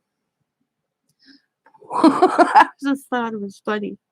My dad's like, you're going to cause an uproar with those cards. Yep. And I donated them. I didn't care. I had so many made. So I brought them in. Yep. And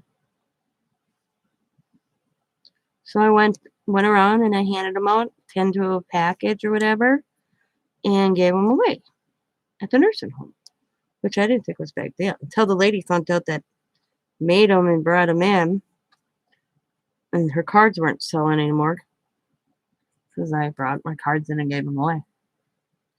Yep.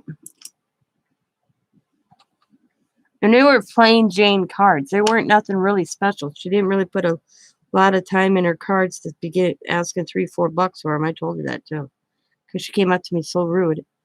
I'm like, well, I think it's sad that you're charging an elderly for a card that you probably spent 5 minutes on making.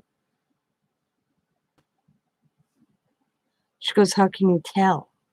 I said, because I'm a card maker and I know what takes it to make a decent card, and your cards are cheap and you're not putting time in them. You could tell. I could tell. Oh, she didn't like that too much. I think it's sad that you're selling a card to elderly that are on a fixed income for $4 when they take a bus down to the Dollar Tree a week. And one lady goes, oh, I'll never forget to an elderly lady goes, I never thought of that because they load them up they have the little day trips when they go to the Dollar Tree. When they can buy a card at the Dollar Tree. That'd be me. I think that's what I'm going to do from now on. I'm going to buy my cards at the Dollar Tree. That's good thinking, she says. But I don't need to buy some for a while because Miss Tina, they called me Miss Tina. It was funny. Miss Tina gave us a nice bundle. I told my dad I didn't mean to upset anybody. So I just asked if I could donate a bunch of cards, and the lady's like, "Oh, I got told by one administrator to go for it." Yeah, go right ahead. They like that kind of stuff. But they were so funny. Bartering over the cards. Who got that one? Who got the one with the flower? I wanted the one with the flower. Can I get the? And I laughed because they'd be like, "Okay, if you want, I want the one." I remember one was I had this flower on I made, and the one gal wanted it. She had to give up 2 of her 10 to get that one with the flower.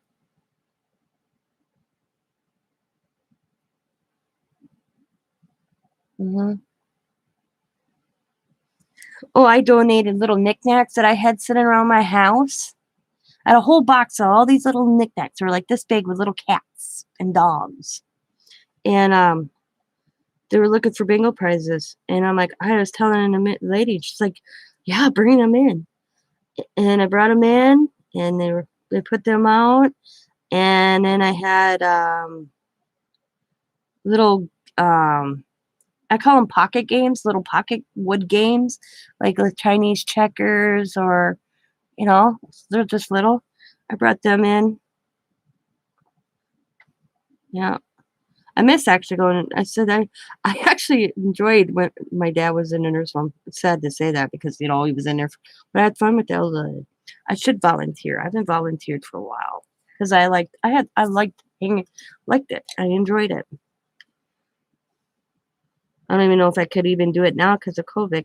What their rules are, but yeah, I like hanging out at the nursing home. I had this one lady. She thought I was her daughter. I found out, and she'd always try to meet me at the door and go out with me. And I'm like, well, she made it out with me. I held the door for her. Okay, didn't know this. She had a band on her wrist. She couldn't leave the building, and all alarms went off. And I'm like, oh my god! I said to her, I think we better just stay here. I don't know what's going on. And they're like, you can't. I think her name was Janelle or something. Janelle, you can't go outside without being with somebody, and you know that. I'm like, I'm sorry, I held the door for her. I didn't know. And how would I know? Yep, she always tried to escape. She had Alzheimer's. My daughter's taking me outside, she says. I don't know why I can't go outside. My daughter's taking me. But I wasn't her daughter. I told the nurse, the person at the door, the nurse, I'm like, I thought I stole something. Because that's how the alarm sounded. Because she had that thing on her wrist. Yeah, she knows that she knows it too. She hangs out at the door. She would hang out at that door, try to get out all the time. All the time.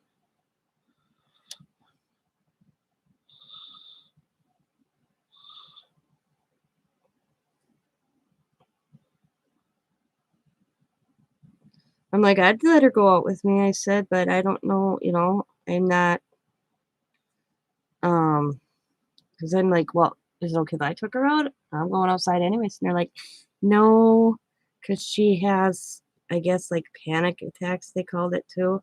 One moment like the lady said to me, one moment she thinks she thinks right now you're her daughter. In 10 minutes time, you're a stranger. I'm like, oh, I get it. I got it. I understood. But she's like, that's nice of you to offer. But we take her out. They take her outside in it's like enclosed area where she can't get. They can't. You can go out, but you can't get out of it. There is an exit door.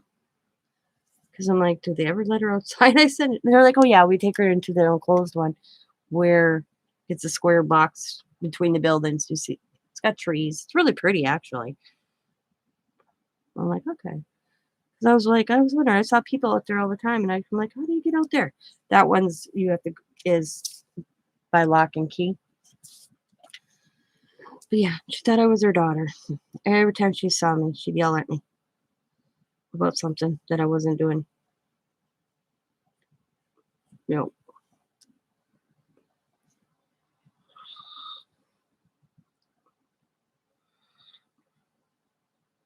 I'm like, that's got to be a hard life, to be a family. Especially, see, Scott's grandfather had Alzheimer's. Yeah. Oh, oh. But he always remembered me. It was weird. He wouldn't remember his daughters, but he remembered Scott's. I laughed so hard. He thought Scotty was like my husband. He called my husband Scotty. And we're in our 20s. And he thinks Scott's about 15, 16 years old, coming over to mow his grass. And but he knew who I was, Scott's girlfriend with the big knock. He told Scott, "You sure like your women with big knockers," his grandfather said to him. I just about died. I'll never forget that. I told Scott, "Grandpa, well, she's got big knockers. What can I say? Your grandfather liked them too, so you took after me," he says. I'll never, and I'm like, oh my God. Pretty girl, you got that, Tina. And everybody flipped out because he remembered my name. But what they figured it was is because I was a recent memory. Oh, but then 20 minutes later, he didn't know who I was. So it was so funny. Oh, you like, Grandma will have your cookies for you in a second. He didn't realize Scott's grandmother his wife was passed away. That was hard. You see the So I did them. That's cool. Little backgrounds for ATC cards here.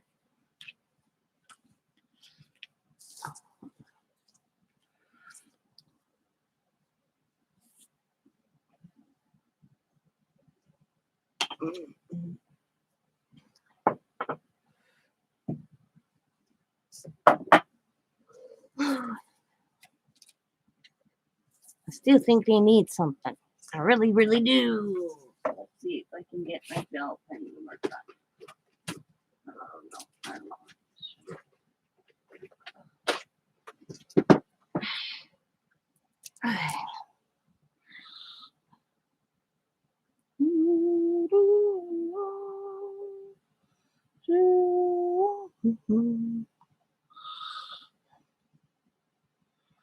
Yeah, see. Oh, I don't want to work. Well, oh, works on the bingo dabber, but not on the. Okay, cool. All right, so I can. It won't. The gel pen won't work on the gelato, but dude, if I stay on the bingo dabber, it works. So that's kind of cool, at least. There's some dimension.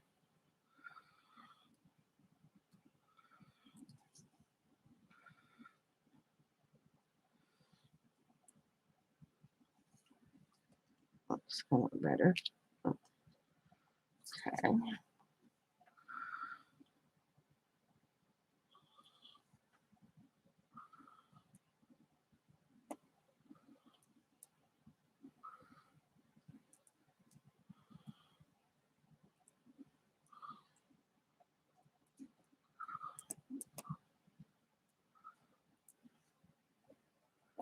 So scribble.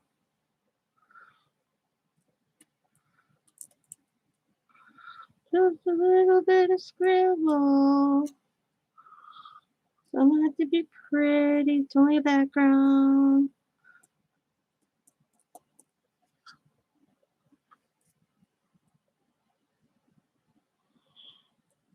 Just, I mean, like I said, doesn't that just add to it? That looks just that little scribbles in them. Just changes it enough to just add to it, I think. See? I don't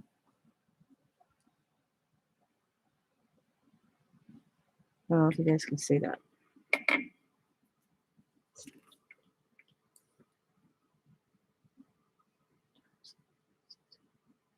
Oh, thank you. No, I did not know you were a retired nurse. I think the elderly are funny. I love when you sit down, especially with men, and they talk about the good old days. See, I was raised by my grandfather after my parents divorced. So I was used to being around older folks always. And so I sit in a nursing home with those gentlemen on days, and they'd have the stories, how they used to, like, I remember one guy telling me how they stole their neighbor's tractor because he left it in the middle of his field for some reason. So they went out and moved it when they were in teenagers. And it just how and all and then you hear the ladies in their little bridge days. I was just enjoyed it. I My dad would fall asleep, so I'd go visit somebody. I'd go in the rec room and do a puzzle. Brought a bunch of puzzles. I had puzzles at one time, and I brought puzzles in. Man, they loved them. You know, I feel sorry because I found out there's this one gal. She never had visitors, and man, I just don't understand family members when you put their loved ones in a nursing home and then forget they're there. But the thing is when I was a teenager, or not even a teenager, well, preteen, or just like 13, 14, I was in middle school. We had a through because I was in special needs class for LD for learner disabilities, and we did adopt a grandparent at the local nursing home. And once, I think it was once a week or every other week, we went up to the nursing home, and we had lunch with them, and we spent time with them, and I remember that. And I I could not work in nursing here because there was a residence when my dad was in there that passed away, and it affected me. It hurt. I cried because I went to her service at the nursing home, and that I could not handle being an everyday nurse. I don't know how nurses can do it. I have to get doctors are good, but I think doctors may have the education, but nurses are the ones that actually take care of their patients.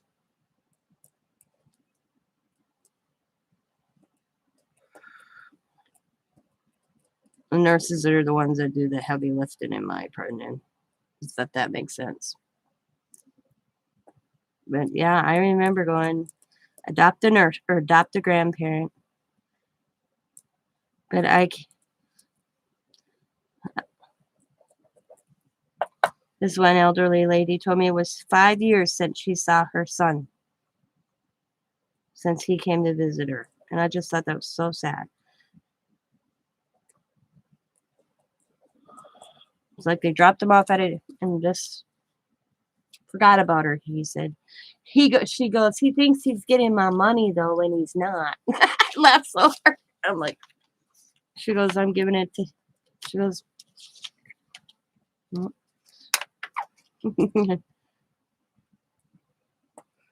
And I laughed so hard when she told me that. He'll be surprised when I die, she says, because he ain't getting my money that's left over. She goes, my husband and I well planned for our retirement.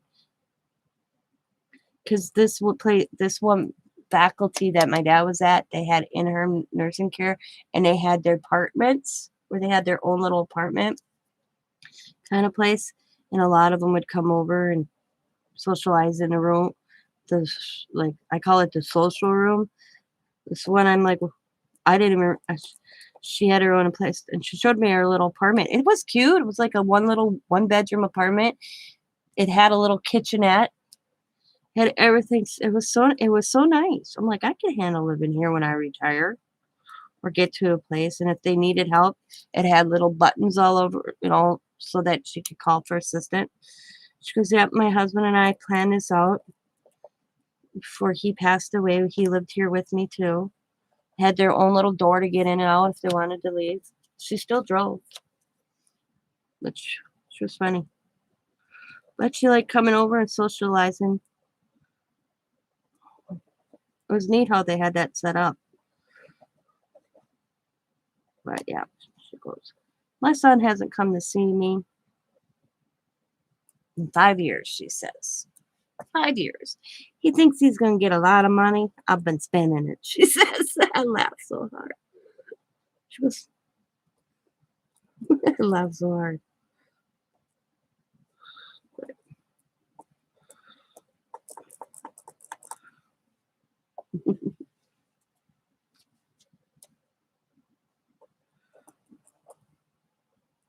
Scott's aunt lived in one of them little apartments.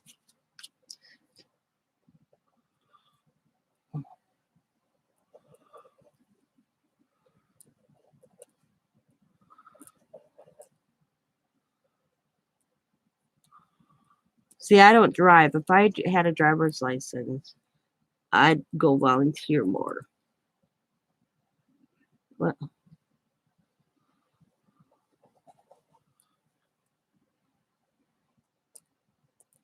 I loved it when I took the kids there for trick-or-treating.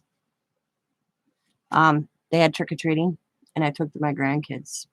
And the kids loved it. The elderly loved it.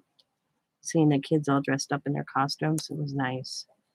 But it sucked this last 2 years, or 2 years, because this year, yeah, they didn't have it.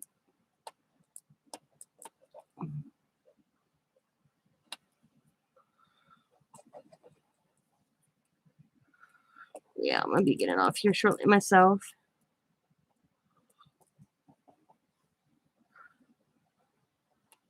Go get some stuff done.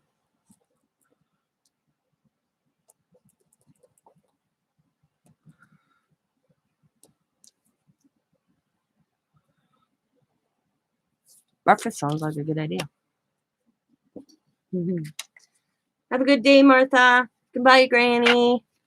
Everybody, I have Granny's channel up in the description box below. She has a birthday challenge going on. She's gonna be, forgot how old she's gonna be. She's gonna be young. There we go.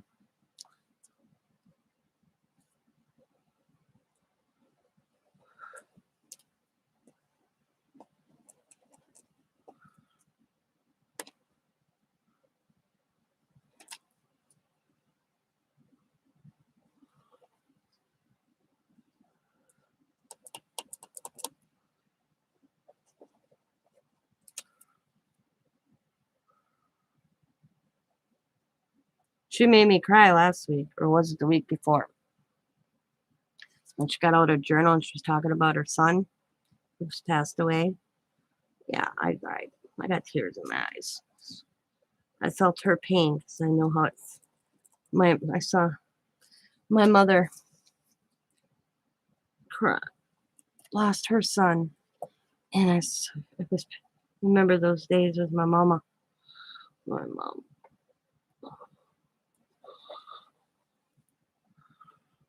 Yeah.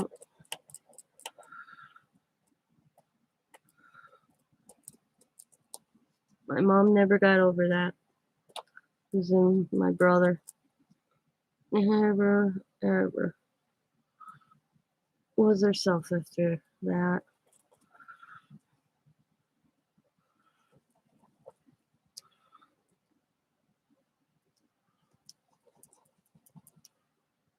Yeah.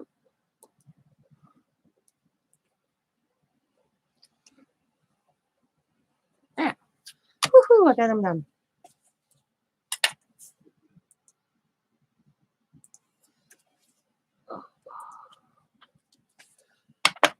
So I'm gonna turn them in. Don't know if I'm gonna add these to it or not. We'll see how they look when I start pulling them off.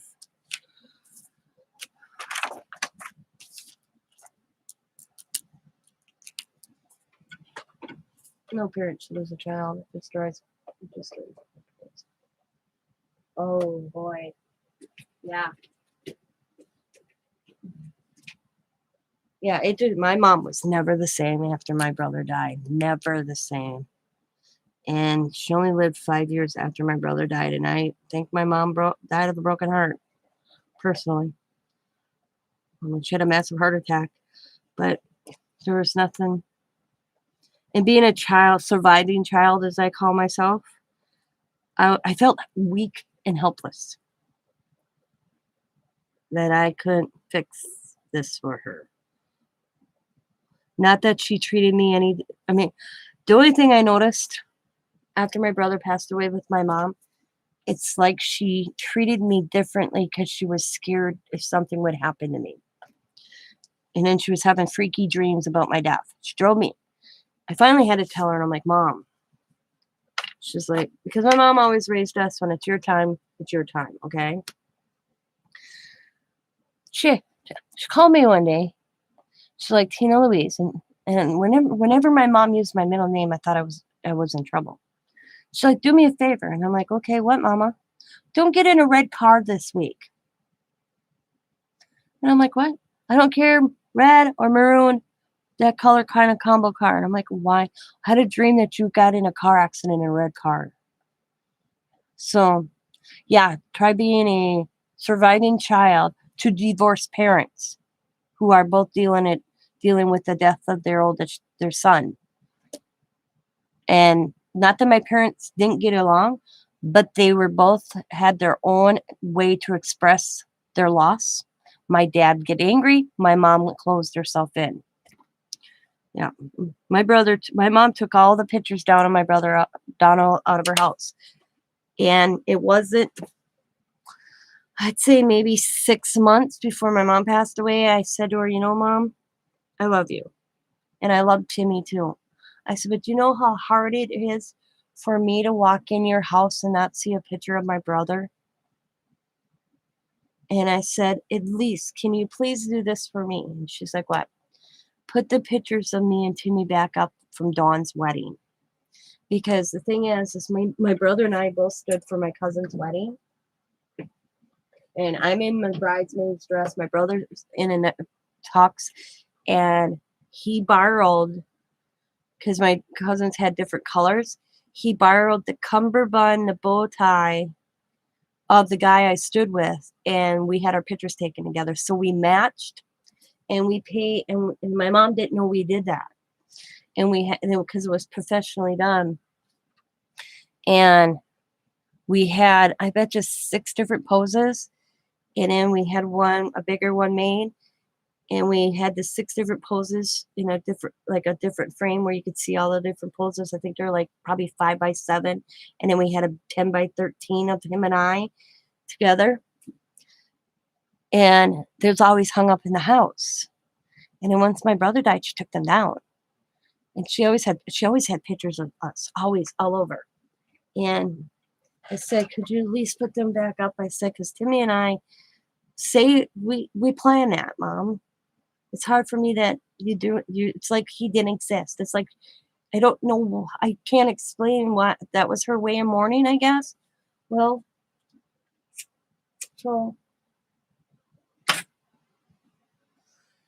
and then she's just like, I just can't. I know it hurts you. I just can't, she said. And I'm like, okay. And I'd let it go. Because if I brought up my brother's name or I talked about my brother, she would cry. So I didn't talk about my brother. If I mentioned just the word, his name, Tim, I'd look over and she'd have a tear running down her cheek. I'm going to get emotional here. So 6 months prior to my mom, 6 months, in that time frame, I was at my mom's and I walk in and she did a wall. She had the pictures of my brother and I, my brother and his son that my mom had them take pictures together professionally. Probably 4 months before my brother passed away, they had these pictures taken. So it's one of the last pictures of my brother. She actually had them on one wall. So she was making tiny steps. And then she died. I have them. I haven't hung them up. I don't have the wall space right now. But I have my picture of my picture of my brother, my favorite picture of my brother in my living room. But this whole change in her. I remember thinking, I don't have long with my mom. I don't know if that's weird for me to say, but for some inner strength or inner feeling, I knew I better enjoy every moment now because I didn't have long with her. I just I just don't know why I had that feeling, how I had that feeling. I can't answer that for any I can't answer it. But I knew that my mom would not be in her 70s or 80s when she passed away, that she would my mom died at 60. And I just knew. I just had that feeling that I better enjoy every moment after I lost my brother, that she wasn't going to be around much. She always told me I could handle life on my own. My brother needed her more. She told me that once because she loved us equally, but she just raised us a little differently. My brother lived with her. Yeah, she was going to retire in January. She was 62. I'd have to look. I didn't pay attention. 62. Yeah, 62. She didn't get to enjoy retirement. She died in August. She was going to retire in January, you know, on her 62nd birthday. Yeah, she would have been 62. Yep, that's right. But um, I think I have lots of memories, though. Lots of memories of my mom. She went out doing what she loved, garage sailing. I have to give her that. I giggle about that.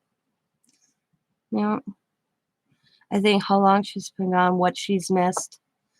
She wanted to see her grandkids graduate from high school. She never got to see that. Great grandchildren. She's missed a lot. But like I said to Diamond, I see little things in each one of my grandkids that remind me of my mom. You know, they know about her. Diamond talks about her. I talk about her. So she may be not here in body, but she's very much so in spirit, if that makes sense. Each one of my grandkids, my granddaughters, carry a piece of my mom's name. My granddaughter Allison is Allison Patty Lynn. Patty was my mom's name. Riley is named after my mom. We changed the spelling of Riley, my granddaughter's name, instead of I don't even know how Riley spelled regular, but my granddaughter's name is spelled like this. Let me write it because I have to write it. Rylea, and Lea was my mom's middle name, Patty Lee. So we went Riley to my mom instead of the regular. I don't even know how you spell Riley regularly. I came up with that, and because I said to Diamond, because she was gonna Riley's middle name is Riley was the name, and she was gonna go Riley Kimberly Louise. Louise is my middle name.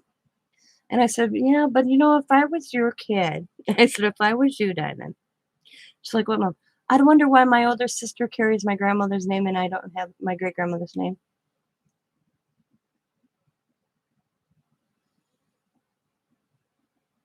Oh, my mom died. I became everything to my grandparents. My grandmother died 2 years later. My grandfather lived in me, not in a normal way. Oh, sorry to hear that, Candy. Now with my dad's alive. He's in his 70s. He doesn't have much to do with me, but he never had much to do with me. I kind of feel like I mourned that his loss already. I don't I know it's probably weird. Oh wow. Not allowed to see it. I feel like I've mourned my loss of my dad already. I don't know how I'll take his death because he ain't around. He's never been around. So there's no daughter fatherly connection. I guess I don't want to sound selfish, but there's nothing there. So I kind of feel because I talked to my therapist about this because I went to grief counseling. And, I was a basket case. My therapist figures because I totally almost had a nervous breakdown after my mom died. I also lost my mother-in-law in the same year. I lost my mom in August, lost my mother-in-law in November, and then a good friend of ours in January. I had that whole little time frame. And So I ended up going to grief counseling, and ended up on medication. My counselor thinks I finally was able to mourn my brother because we went back to the death of my brother and worked up to the day my mom died, and then my mother-in-law, we took steps. She thinks I was able to release my grief for my brother finally properly in a way that was okay, because it's not like, I mean, and we talked about my dad the last, because I go see her once a year, touch base. We touch base, and we were talking about my dad, and she goes, "You probably did mourn his loss already, even if he's alive, because I haven't seen my dad in 3 years, and not of my choosing. I want to make it clear, not of my choosing. My dad has chose not to have anything to do with me because of his second family, which they're divorced, but it's a long story. I don't want to get into that. But my mother's loss was the hardest loss I've ever. I did, even when I lost my grandfather, I was a new mom. I had my son on Tuesday, lost my grandfather on Friday. So my mind was preoccupied. It was a different, but I always knew my grandpa was dying. I knew my grandpa. But my mom died very unexpectedly, and she was the only parent I had. That's how I look at my mom. So that death hit me like a brick wall. Even if I knew I didn't have long with her, like I said, it still hit me like a brick wall. But she's here every time I put a pen to paper or paint or do any craft. That's all on my mom. Because that's the one thing she left me was all her crap, as I call it. It's good therapy. Good morning, Sabrina. Because I always tease Scott. Just think about it. I spend maybe $80 a month on craft stuff. And he goes, yeah, think about it. If I went father, so he was taken away the day of her funeral. I really believe that was the worst part of it. See, he was sent away to school, so I didn't. Oh man, that sucks. Yep. I forgot what I was gonna say. I forgot. My mom always told my mom was like, she told me, she goes, "You're not gonna get much when I pass away, you know." She told me that. I'm like, yeah, because my mom didn't have a lot of money. She worked for everything she ever had, so I knew I was gonna get this big inheritance, you know. She goes, because I'm spending it while I'm alive, and I'm like, oh, okay. So we go shopping. And I'd be like, "Hey, mom, you really like that, don't you?" I said, isn't that cool?" She'd be like, "Yeah, that is kind of cool. That's really pretty," or something, you know. I'm like, "I think you should buy it," and it was something I actually liked. So she'd buy it, and I'd carry it in my house, and she'd be like, she goes, "Where are you going with that?" And I'm like, "Oh, I'm helping you spend my inheritance." She'd be like, "Oh my God, Tina Louise, you smart ass." She said, "You got me on that one."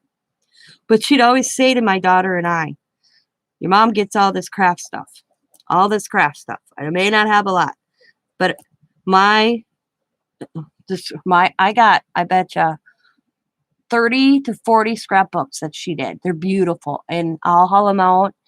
I got them all in a safe spot, stacked up downstairs, and I'll get them out." She did a scrapbook for each, at least 3 different scrapbooks for the grandkids.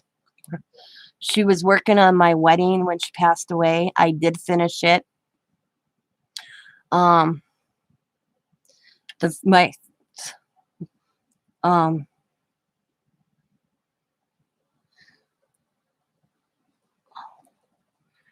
One of the things I treasure the most is, I mean, my stepfather was going to sell all her craft stuff, and my daughter totally went off the deep end. And he's like, "Well, tell your mom to effing come and get it," because her husband turned into a different person. Like I said, when he gets up to his pearly gates, before he can get in, he's going to have to deal with my mother, how he treated me after her death. And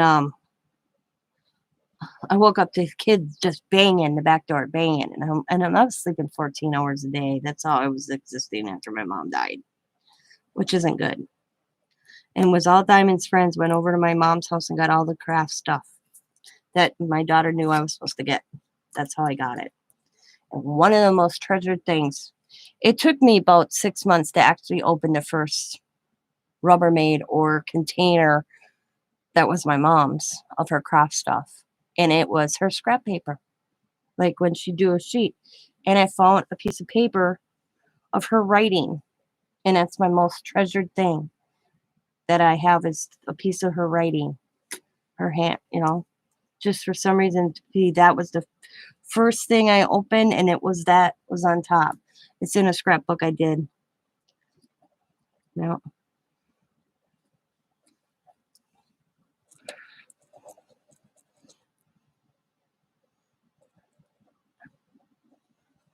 I had to fight with my stepfather to get my wedding pictures back, my kids, because my mom had all my photos, every photo I ever owned. My mom took them all home with her.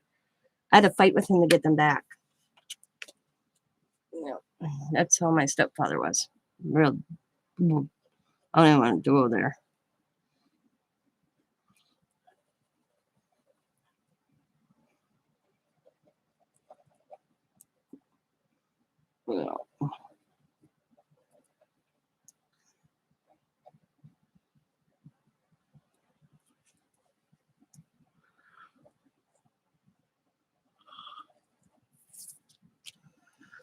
It was, since he was so far away. I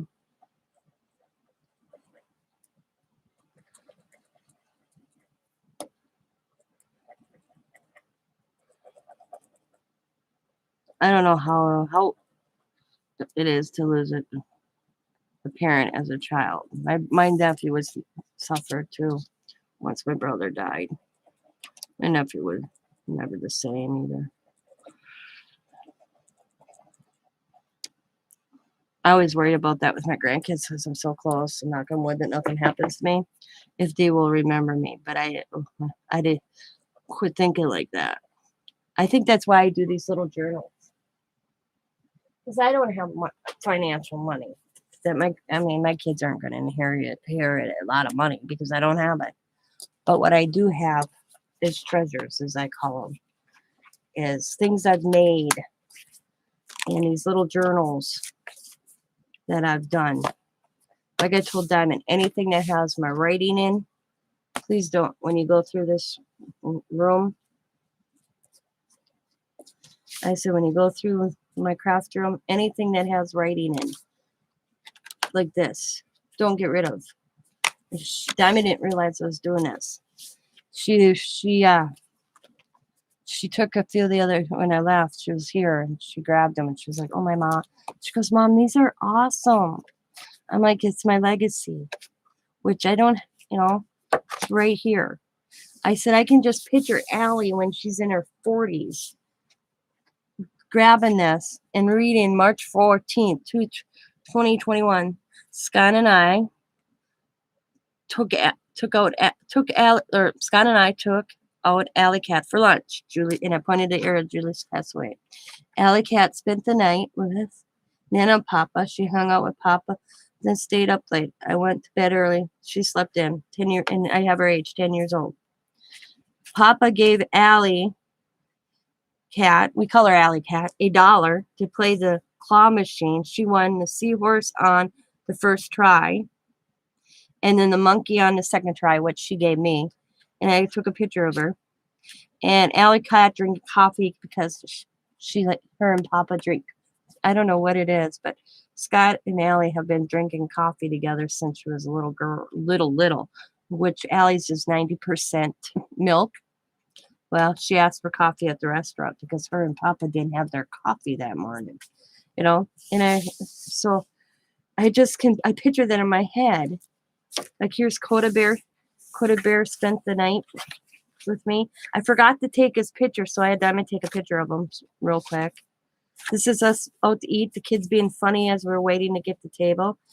That's these masks that Sabrina sent to kids. Allie goes, I was sitting next to Allie, and she says to me, Nana. And I turned, and that's what I saw. She startled me. And then Coda, he put his hat on backwards and zipped up his coat. Because They were trying to preoccupy themselves waiting. This is the shirt he bugged me for. He had to earn it. He earned money to buy that shirt. At Riley on his birthday, she had to call me and show me how she dressed up on her birthday. And there's, Scott and I on his birthday, Riley's birthday, Hobby Lobby. I said there's just different things in here. Easter, their time with me when Sam and Diamond were on vacation. Some are full sheets writing where I didn't take pictures. The kids on their vacation with me. They called it Nana and Papa's vacation. When Diamond and Sam went to Hawaii, I had my grandkids. They called it Nana and Papa's vacation. I'm still trying to figure out how that was a vacation for me and Scott. But that's our grandkids. I made this sign, welcome home. Don't ever leave us again. Papa and Nana starve us. That's how when Diamond and Sam pulled in their driveway after their vacation, I had them kids lined up, and that's what they held. It was a joke. Scott and I borrowed Sam, our son-in-law's motorcycle, and we went for a motorcycle ride. Soccer game, Mother's Day, roses from my daughter. Diamond always gets me yellow roses on Mother's Day. And then we always go to Wild Sanctuary on Mother's Day. It's been a tradition since Allie was little. Riley and Coda's soccer. I went to cemetery and visited my mom, cleaned her grave. That's why it looks wet. If you look close, you can see how the grass was growing over her grave. So me and Scott kind of cleared it out going around it, and then I washed her grave. It's my mom's grave. This is Scott's mom's grave. Then I did this over here. Never forget those who are gone before us. And I put the cardinal because they say the cardinal. When you see a cardinal, it's a loved one visiting you from heaven. And then I did the little puppies with the kids. My kitty cat being sick. This is when I discovered I wrote about her being sick. This is when she went to the vet and got the comb of shame. Alley Cat, this is another soccer night. Alley Cat over reading on one of the, they had like these big logs. And Allie was over there reading, Riley and Coda playing. This is my last Hobby Lobby trip. I sprained my back, so I wrote about that. Went out to eat to Diamond, that's my daughter working, and that's where she works. And then she made this drink for me, and it came with an umbrella, so I stuck it in there. And this one, just a simple little picture of the kids on a unicorn. And Diamond and Sam's first pool party was the 5th, so I kind of just did that. And so yeah, 1, 2, 3, 4, 7 of them. I have 7 of them, and I dated. So like I started this one on February 21st, and I don't got too many left in this one, and I don't do it daily. It's just things that kind of stick out because I don't do much every day. I'm a homemaker. I'm at home. You can look back. I did every day, and during the pandemic is when I really started this, and I enjoy it. And I thought, man, this would be so cool to incorporate in my daily life, or at least once. I try to at least put something in it once a week for my grandkids to have about me. And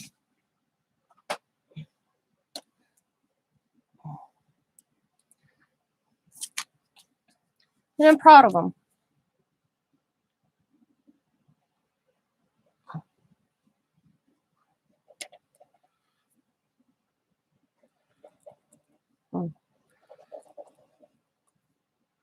All right, there we go. So I got these done for a future pocket letter that you guys will probably see on Wednesday.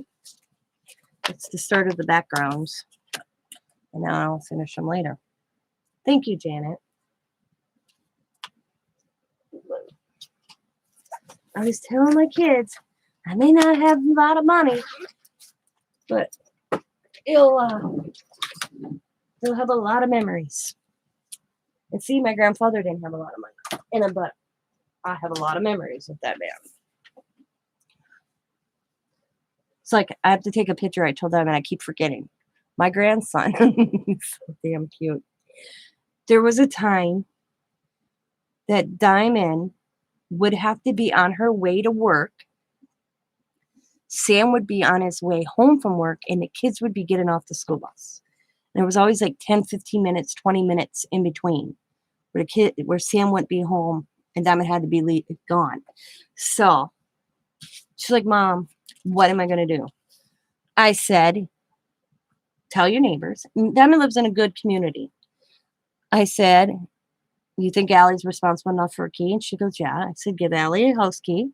Tell them they have to call me on Messenger, and they stay on Messenger with me until Sam walks in the door. Because it wasn't a long period of time, like 20 minutes tops, if that, between Diamond having me to work and Sam getting home from work and the kids getting off on the bus. So they do that. So Coda would be the one to call me every day after school to let me know they're in the house, the door, and I'd be like, is the door locked? Yep, door. They'd have to get them in the house, lock the doors. They couldn't go outside, nothing, until Sam got home. But they had to talk to me on Messenger all the time that Sam was there, or until Sam got home. So Coda would be the one to call me, and then I'd hear Riley, and I'd hear, hi, Nana, and be out, but Coda would be the one every day. Well, I laughed so hard because now Diamond's schedule changed where she'd be home, but she'd be like, who are you talking to? Nana, I have to call her every day, He calls me every day on Messenger.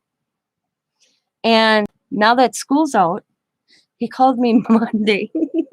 He's so funny. And I just saw him Saturday. He calls me on Monday. And he says, I'm sorry, Nana, I forgot it was 2:30 today and I was supposed to call you. I'm like, Cody, you're not in school anymore. Mama's home. I said, you don't have to call me anymore. But I know you enjoy our talks, he says to me. I'm like, yes, I do. This is because he's got Sam's old phone. Sam gave him his old phone. And the only person he can call on Messenger is me. It's so funny. So he calls me all the time on Messenger, and he'll switch the camera around so I can watch him play his game so he can show me what he's doing. And I bet you, and he'll be like, did you see that move? And I'll be like, yes. I'm not really paying attention. I'm doing my own thing here. Like, now I'm crafting. But yeah, but it's so funny because, he said, the way he said to me is, I know you miss my phone calls, so I had to call you. I'm sorry, it's late. But see, when the pandemic happened, I couldn't go see them. So I was reading books. I had Diamond order the same book for her. I said to Diamond, I want to order a book that has multiple stories in it. And I want to order one for you and one for my house. I said, so find one on Amazon that you think the kids would enjoy. And she's like, why? I said, because I'm going to read to them through Messenger at least twice a week or once a week. Because that was hard. I kind of went into depression there a little bit, not seeing my grandkids. I missed it. First time since Allie's been born, I didn't see them on Easter because of it. So I would read to them. So we left 2 books. I have the book and they'd have the book. And I don't remember. I'd have to go get it, but it was a good book Diamond picked out because it wasn't just cited for girls. It wasn't cited for boys. It was a good collection of just folktale stories.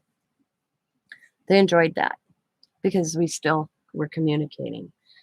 I remember the first time Diamond's like, screw it, Mom. I'm coming to get you. I couldn't take it anymore. So she came and got me one day. And man, those kids were just little on me. Because I was sick when it first came out. I had bronchitis and a lung infection. So I just literally went to the doctor, and then 2 days later they had the shutdown. And then my doctor called me and told me not to leave the house for 14 days because he wasn't sure if I had COVID. So, yeah, that was hard. But I'm going to let y'all go. My family's my everything. My grandkids, my children. That's my husband. That is my legacy. It's my children and my grandchildren. Don't get me wrong. I love my arts, my crafts. But at the end of it, they're crafts. It's my children and my grandchildren. That's my legacy.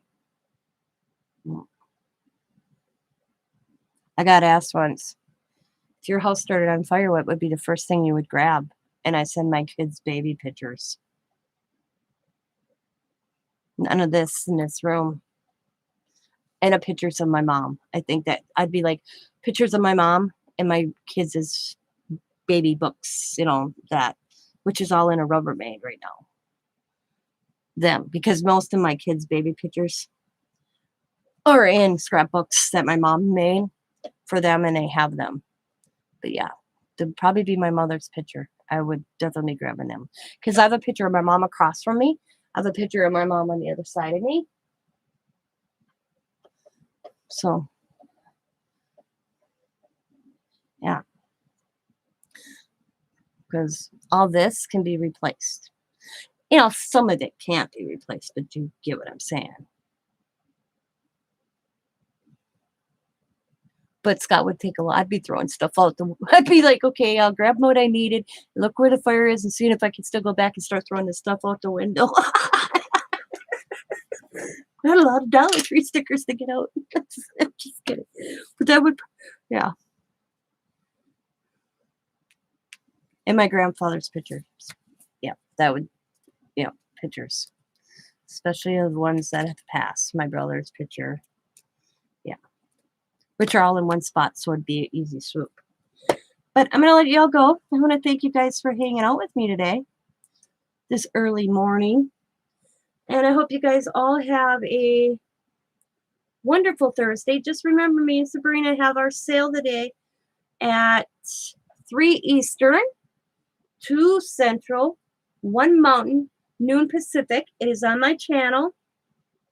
I have a lot of stuff that I've made that you've probably seen in other sales that I'm kind of lowered the prices to get it out. A few new items. I didn't do a video of what I had, where Sabrina kind of did a video. Sabrina has some Dollar Tree items that I know a lot of people are looking for. And what else? Wallpaper, which is really pretty because I bought some from her already. Paper pad, I think. I'm trying to remember off the top of my head. But Sabrina's got some good stuff coming up too.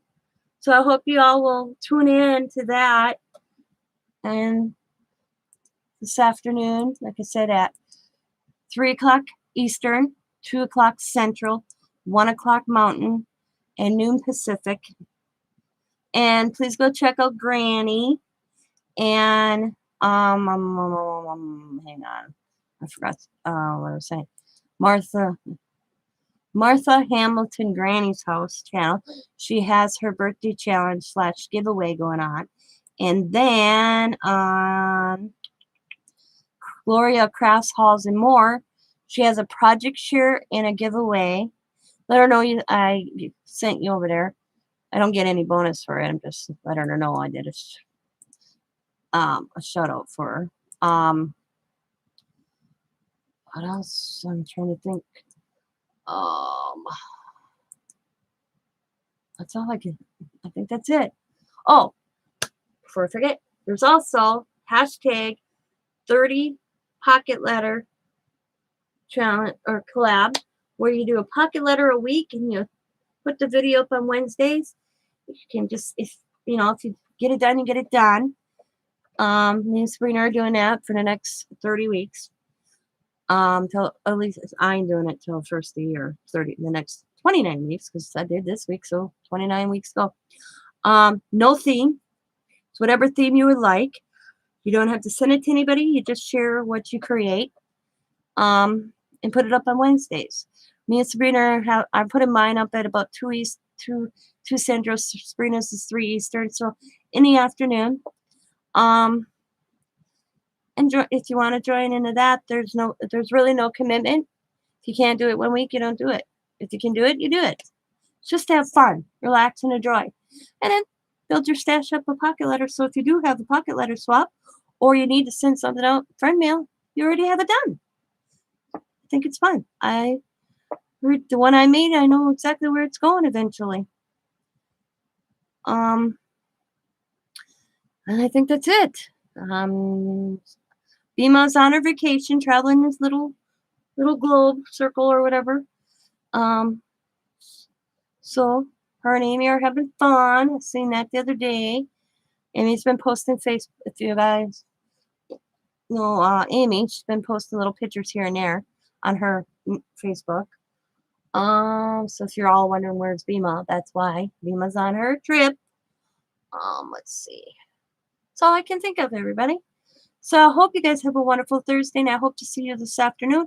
As always, be happy, be kind, be safe, be funny, be crafty, and bye for now, everybody, and have a good day.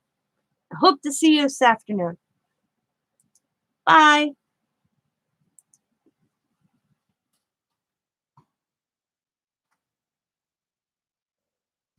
Goodbye, Sabrina. Goodbye, Stephanie. Goodbye, Candy. Goodbye, Janet. Vanessa. Who else was in here? I think I covered everybody that was still around. Thank you guys and have a good day.